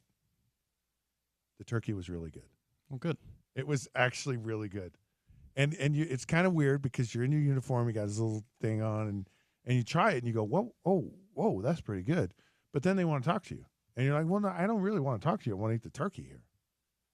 So absolutely love the turkey. Now, what happened, somehow the cat got out of the bag. Oh, boy. And people started to realize, wait a minute. Wait a gosh darn minute. Those Cowboys and those Lions have an unfair advantage. It's not fair. And the owners started to complain. And, of course, the Lions and the Cowboys aren't saying anything. We don't know what you're talking about. Yeah. We're just playing on Thursday. We have to sacrifice our Thanksgiving for you. Yeah, missing time out on family time. Like, yeah, how dare you? Now, I will tell you that as a professional athlete, where you are in a sport that has Halloween, I don't know, it's a holiday, but it's with kids. You have Thanksgiving, you have Christmas, you also have New Year's. Yeah. And you have my birthday. When's your birthday? January 2nd. It's actually a national holiday. Scott Mitchell Day. Kind of. I'll have to change the name now because I've changed my name. Because everyone's changing their name. So I don't know that you know that. I have a different name. Yeah, it's Billy Mitchell 19, the 19th. Sorry, Billy Mitchell the 19th. Huh. I think I should go with William because that sounds more, I don't know, like a king or something. William Mitchell the 19th. That does sound, that's not bad. That sounds like you're a king. Yeah. I figured, hey, if the Jazz or the hockey club could do it and Popes are doing it, I'll get in on the, all the kids are doing it this now. They're changing. So the NFL got into this whole thing about, okay, maybe there is something to this. And they wanted to do a rotation. And it's like the Lions and the Cowboys says BS on that. Like this is the NFL. You're built on tradition. You know, we're not giving up our thing. How dare you take that away from us? So then they went to more games. And now they've realized, well, fine, have your Thanksgiving tradition. We're going to have a Black Friday one now, which just started, and it'll be as big as everything else. And then they got on Christmas Day, and they kind of get everywhere. And the reason they do is because the NFL is just freaking popular. It's like you just put it on there. It just doesn't matter. People just tune in. And they love it. Didn't they also have a Christmas Eve game this year or last year, technically? Ooh. That's a good question. I honestly don't know the answer to that. I will look. But the other area of like infiltration that the NFL has descended upon is, of course, Europe. And that's a whole nother discussion because I actually played football in Europe back in the World League, and that was quite an experience. But that's for another day. Well, right now we're going to take a break, go eat a turducken, and we'll be back. The namesake of the show, I believe, is joining us here in the near future. Sean O'Connell, right around the corner here on the Sean O'Connell Show on ESPN 700 and 92.1 FM.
All righty, sports fans, welcome back. It is the Sean O'Connell Show here on ESPN 792.1 FM, Utah's number one sports talk.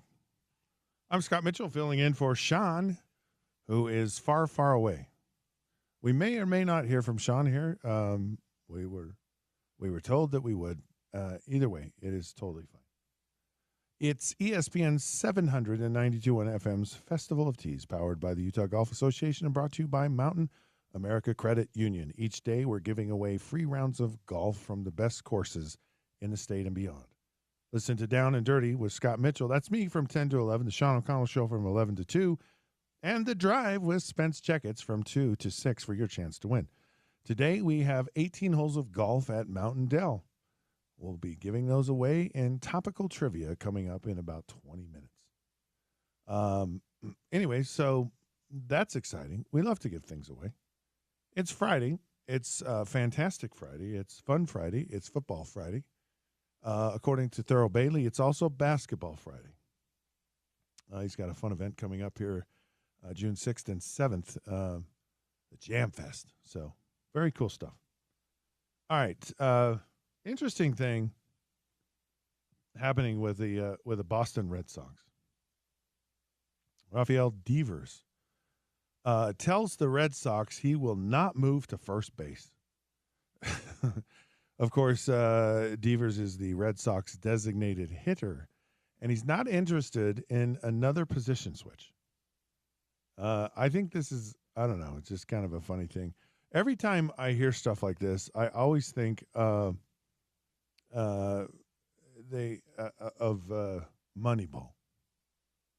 And it's really kind of significant because the Red Sox just asked him if he would, entertain the idea of filling in at first base.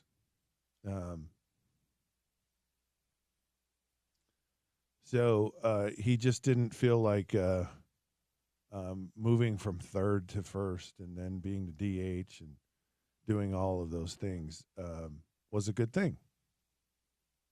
And I don't know how I feel about this. Because I'm trying to relate it to other sports. So let's take Magic Johnson for a minute. Magic Johnson's rookie year, like the Lakers go to the playoffs, and Kareem gets hurt. And guess who plays center? The guard. Now, Magic Johnson's 6'9". He's not some short dude. He's not like John Stockton in there playing center. But still, he's a guard. And he's probably lived his whole life, his whole career as a guard. And he goes, hey, man down. Got to fill in the space. Got to go in and be the guy. And I just think it's a bad optic if you're a player and you're like, no. I am not playing another position. This is who I am. And probably says it in third person. Rafael does not play first base. No, I don't do it. He doesn't do it. Not happening. I remember another time. Some of you may know of Tom Matte. I wonder if Zach knows who Tom Matte is. Maybe not. But probably not. So Tom Matte was a running back, played at Ohio State, and, of course, in the NFL, he played for the Baltimore Colts. A phenomenal player. He was a running back. Well, guess what happened? The Baltimore Colts ran out of quarterbacks. And Coach Shula said, Matty, you're going to be playing quarterback. Now, Tom Matte was a couple of things. Tom Matte was a guy who said, hey, I like to go out and party. He was known as kind of a partier. It's kind of funny in the NFL. Like, there was a period of time when the NFL was like the Wild Wild West. Like it was, the personalities, the fun they had, what they did, it was very different than it is today. Like today, all these players are like robots. They're all so finely tuned, and they have their nutritionist, and they have their mental coach, and they have their massage person, and they have their, their trainer.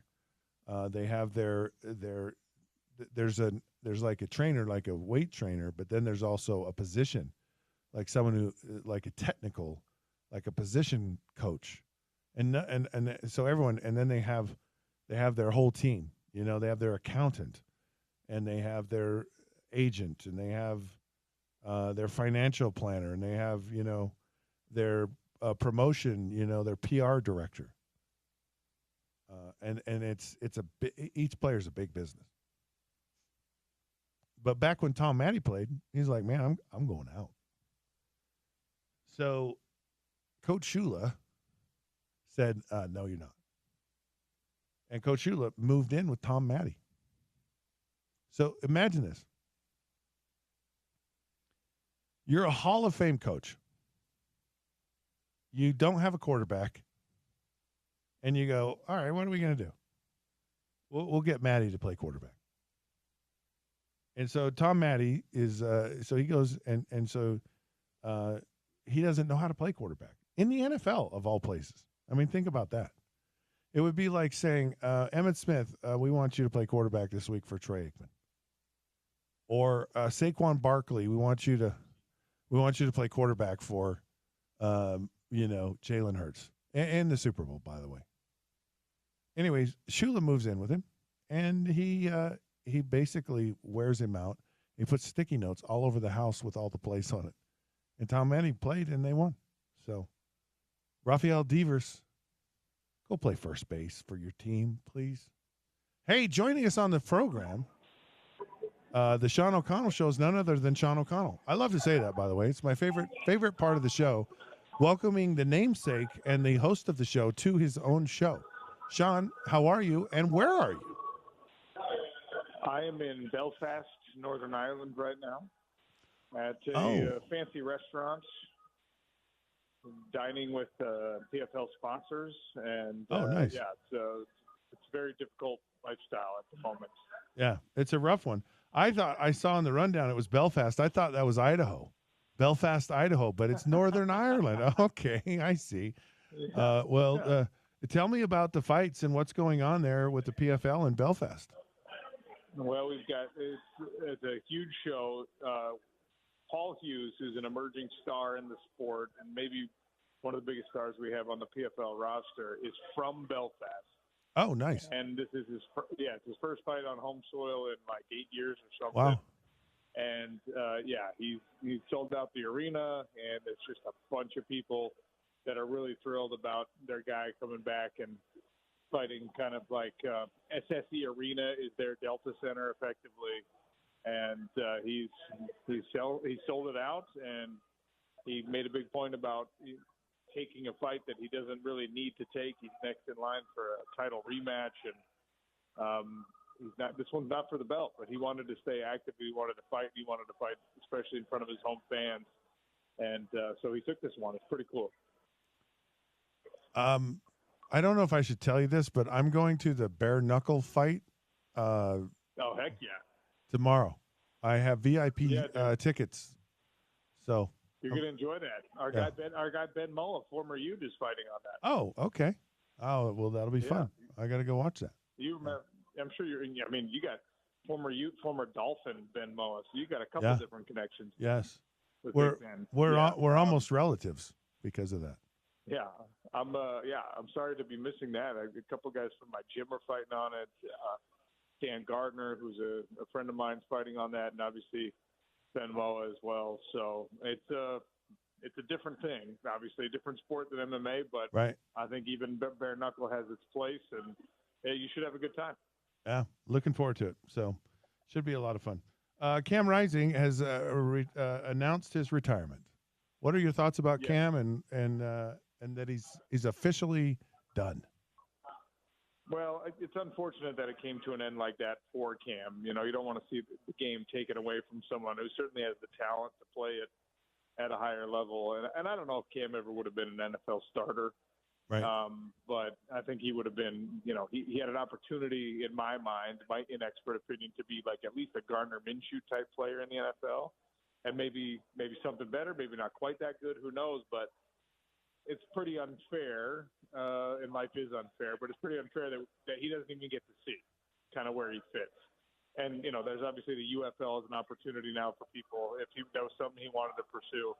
So it sucks, and it's a reminder to me and to everyone else that, sometimes these student athletes, they're giving a lot for our entertainment. And, he gave so much to Utah football that he might not be able to use his hand properly for the foreseeable future. And that's a harsh thing to remember and to think about. And, I've got a lot of respect for Cam. I know that we all wish it would have gone differently towards the end and the communication would have been different or better.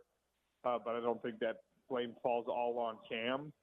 And I think he was trying to protect the program's interest and the coaching staff's interest and things like that. And it just was a less than ideal situation. So he is a first ballot Utah football Hall of Famer. He's a Mount Rushmore guy. He's an incredible, incredible player in the Utah football program and in the history of the Utah football program.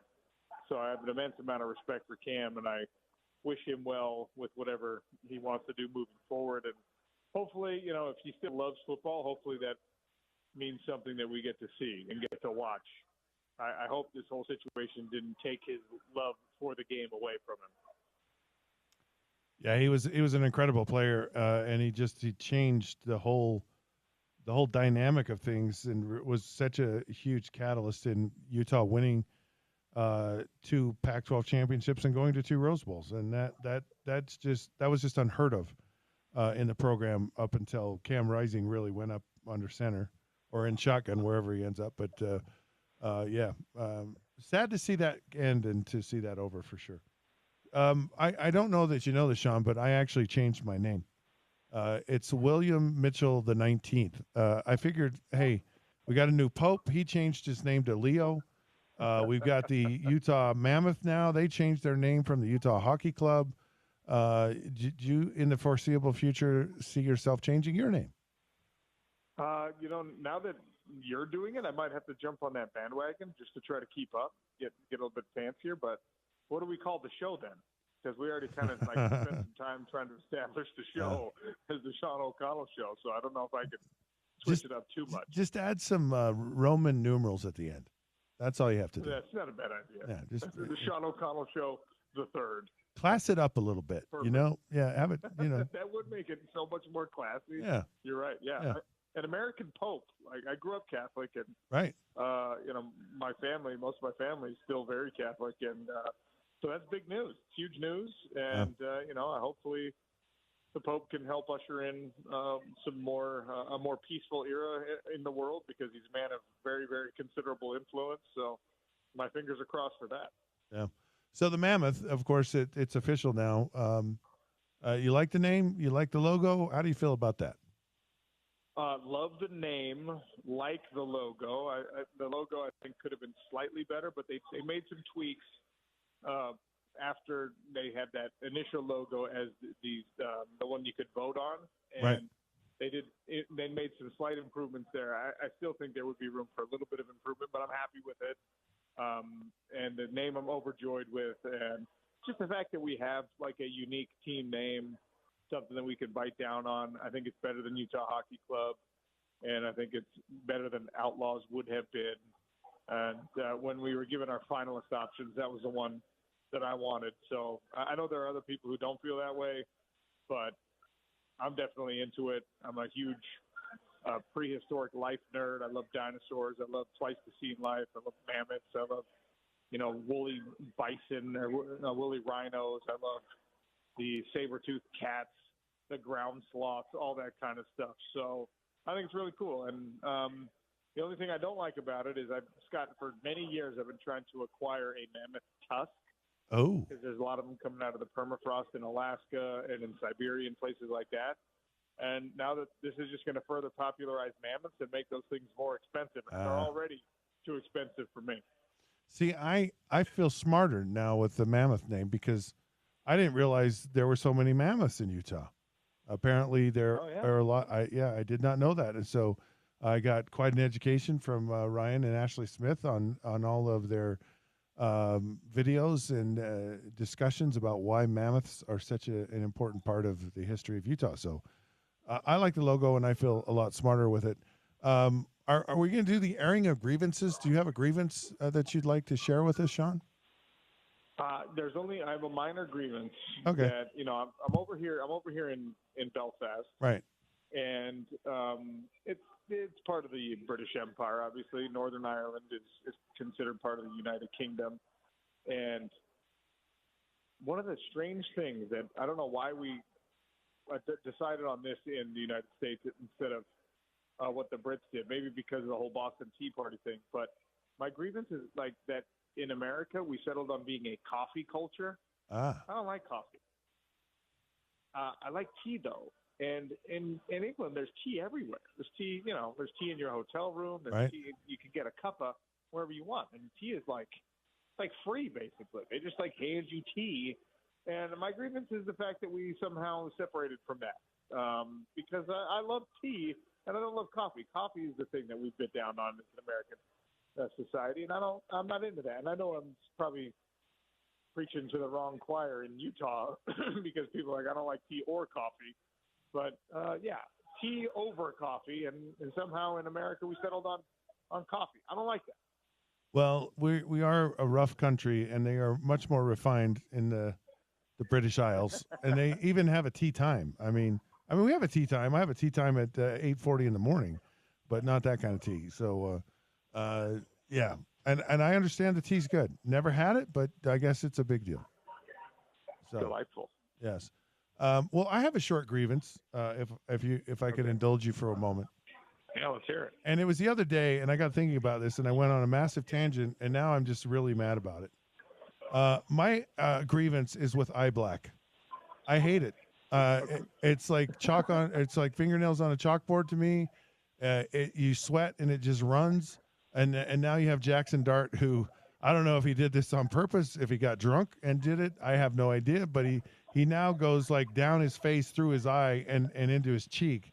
I mean, it kind of defeats the purpose of eye black. I guess it's there to shield the glare from whatever happens. And I just despise it. I think it's stupid. I think it should be outlawed. And I would never be caught dead wearing eye black. So that's my grievance. I think it's a banned substance, Sean. Should be outlawed. That in coffee for me. Eye black is very odd for me. Also, I don't know if I hate it like you do. I don't despise it like that, but it doesn't scientifically actually work, right? Right. So why did it become a thing in athletics, especially? And yeah, people.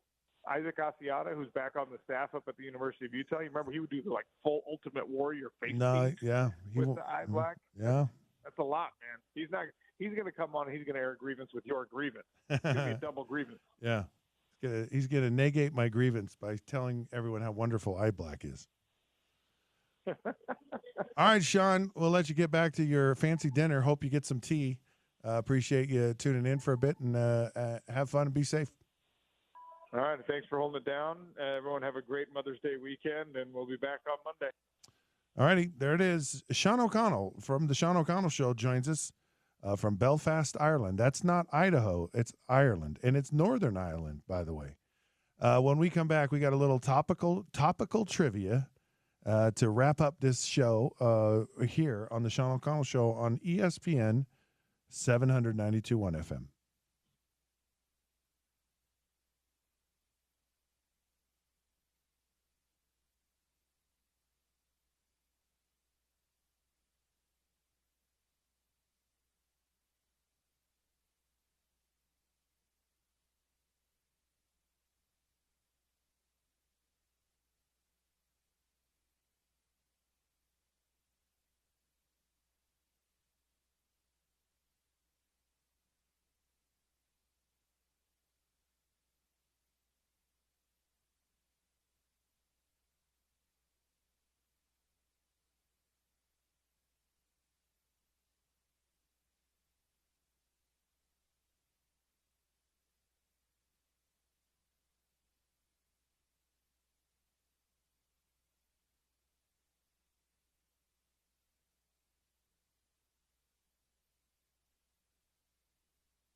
All righty, sports fans, welcome back. It is the Sean O'Connell Show here on ESPN 792.1 FM, Utah's #1 sports talk. Topical trivia, 2 tickets to Eric Church on October 23rd at the Delta Center. 18 holes of golf at Mountain Dell, part of our Festival of Teas, brought to you by the Utah Golf Association and Mountain America Credit Union. Okay, I'm going to give you the question. Don't answer. Porter Larson here is joining me for some crosstalk, but before we get to that, I will give you the trivia question of the day. You text in to 877-353-0700, and you get tickets and golf. Pretty good deal. All right. Of course, Thurl Bailey, Big T, Thurl Bailey, joined us not too long ago, hour or so ago. And if you can name his nickname in high school, not his Big T nickname, it was another nickname for Big T, Thurl Bailey. Text in 877-353-0700, and you win. Crosstalk is brought to you by Burt Brothers. Burt Brothers does it better. Joining us now, Porter Larson. He is producer extraordinaire, among many, many other things. Does a phenomenal job with The Drive and Spence Checketts. I'm actually doing Spence's show today. Welcome to the show, Porter. How you doing? I think it's just like the Scott Mitchell Marathon. I don't think we need to I don't think we need to delineate much. You know what I mean? I'm with you. Yeah. It's just you're on air. I feel like I've been here all day. Have you? Pretty close. Almost. I started at 10. We end at what? 5:30? Yeah. Oh yeah. That's a piece of cake. NBA playoffs. Yes. We had a bunch to talk about. Lot of stuff to talk about. Beautiful day too. And Eric Church tickets. Yeah. Nice. So you were an Eric Church guy? I like him. He's okay. He's not too bad. He's fine. Are you a golfer? I'm not. I'm only gonna go to an Eric Church concert if I win tickets. Got it. But you're ineligible for that, right? But if I win tickets, I'm not gonna give them away. Okay. You'll go. I'll go. I'm going to the bare knuckles fight tomorrow night. Oh, really? Yes. I've never Maverick Center. Maverick Center. Yes. Never been to an event like this. They're brutal. Are they brutal? And I'm involved in the MMA community, and they're brutal. Oh. Right? Like I kind of grew up doing some Muay Thai and doing the MMA circuit, and mostly just because it fascinated me, and the self-defense aspect is fun. Right. Okay. But man, without the gloves, without the protection, without like any sort of inhibition, just your knuckles to face, it's quite an event. It's interesting. I'm taking my son. I was invited. Perfect father-son outing. Yes, of course. He's pumped to go. He's ready to go. I love it. I was invited. Mark Wilson, former NFL BYU quarterback, and comes on my show from time to time. And he said, "Oh, you gotta come to this." So the Utah and BYU guys are going to hang out. I kind of love that former BYU quarterback Mark Wilson had a pretty good career there. Yeah. Former quarterback Scott Mitchell, a pretty good career on the Hill. Right. I love that they're headed to bare knuckle boxing this afternoon. Quarterbacks we just kind of have this we have this camaraderie. We have this thing that we do. So you're weird. Well, of course I'm weird. Kickers and specialists are really weird, but there's also a quarterback thing. No. Yes, there is. Yes, there is. You and I know enough quarterbacks. The only Scott. normal players on the team are quarterbacks. There's some wide receivers that are divas. That's like a true stereotype sometimes. They come out of the womb a diva. Yeah. Oh yeah. But there's a quarterback thing also. There's a thing. There's a thing for everything. Yeah. But there's a specific everything. I want that as a bumper sticker. There's a thing for everything. And maybe it's part of being a good quarterback where you're able to just stick on film and stick on your role. But there's some really good quarterbacks are just socially weird. Oh. And I like that. Now you're not. Well, who do you think is socially weird? I'm not going to name names. Come I'm not on. Go there. Well, I want to hear about this off the air. We like to keep it on the air, Scott. Oh, well then tell me right now, who is the weird quarterback? No, I don't know that it's like a weird. I don't know if weird's the right word, but there's a different way that quarterbacks approach everything. I feel like. Do you not feel like this? Well, I'll give you a weird quarterback, Aaron Rodgers. Aaron Rodgers is a weird dude. But the quarterbacks think Aaron Rodgers is weird. This is true. Hey, although the more I think about Aaron Rodgers and his weirdness, it's like maybe he's onto something there. I don't know. He in certain ways, yeah. He just might not be the right messenger sometimes. So I made a comment about Aaron Rodgers going to the Jets. I said this is a mistake. Yeah. And I told Spence that the day they were rumoring about it. Oh my goodness, I got some interesting comments from people, and I don't normally pay attention to that, but when of course the Achilles and it didn't all work out, and I just said, look, I'm not Aaron Rodgers, amazingly talented, like one of the best of all time, really good, but it's just the time of when he went there, and the timing, and it's just not right. You mean the timing? He's 40, right? 40 right. And going like a little crazy. Football gods, and I said it. They're just crazy, but also there is a weirdness about him. So I'll give you that.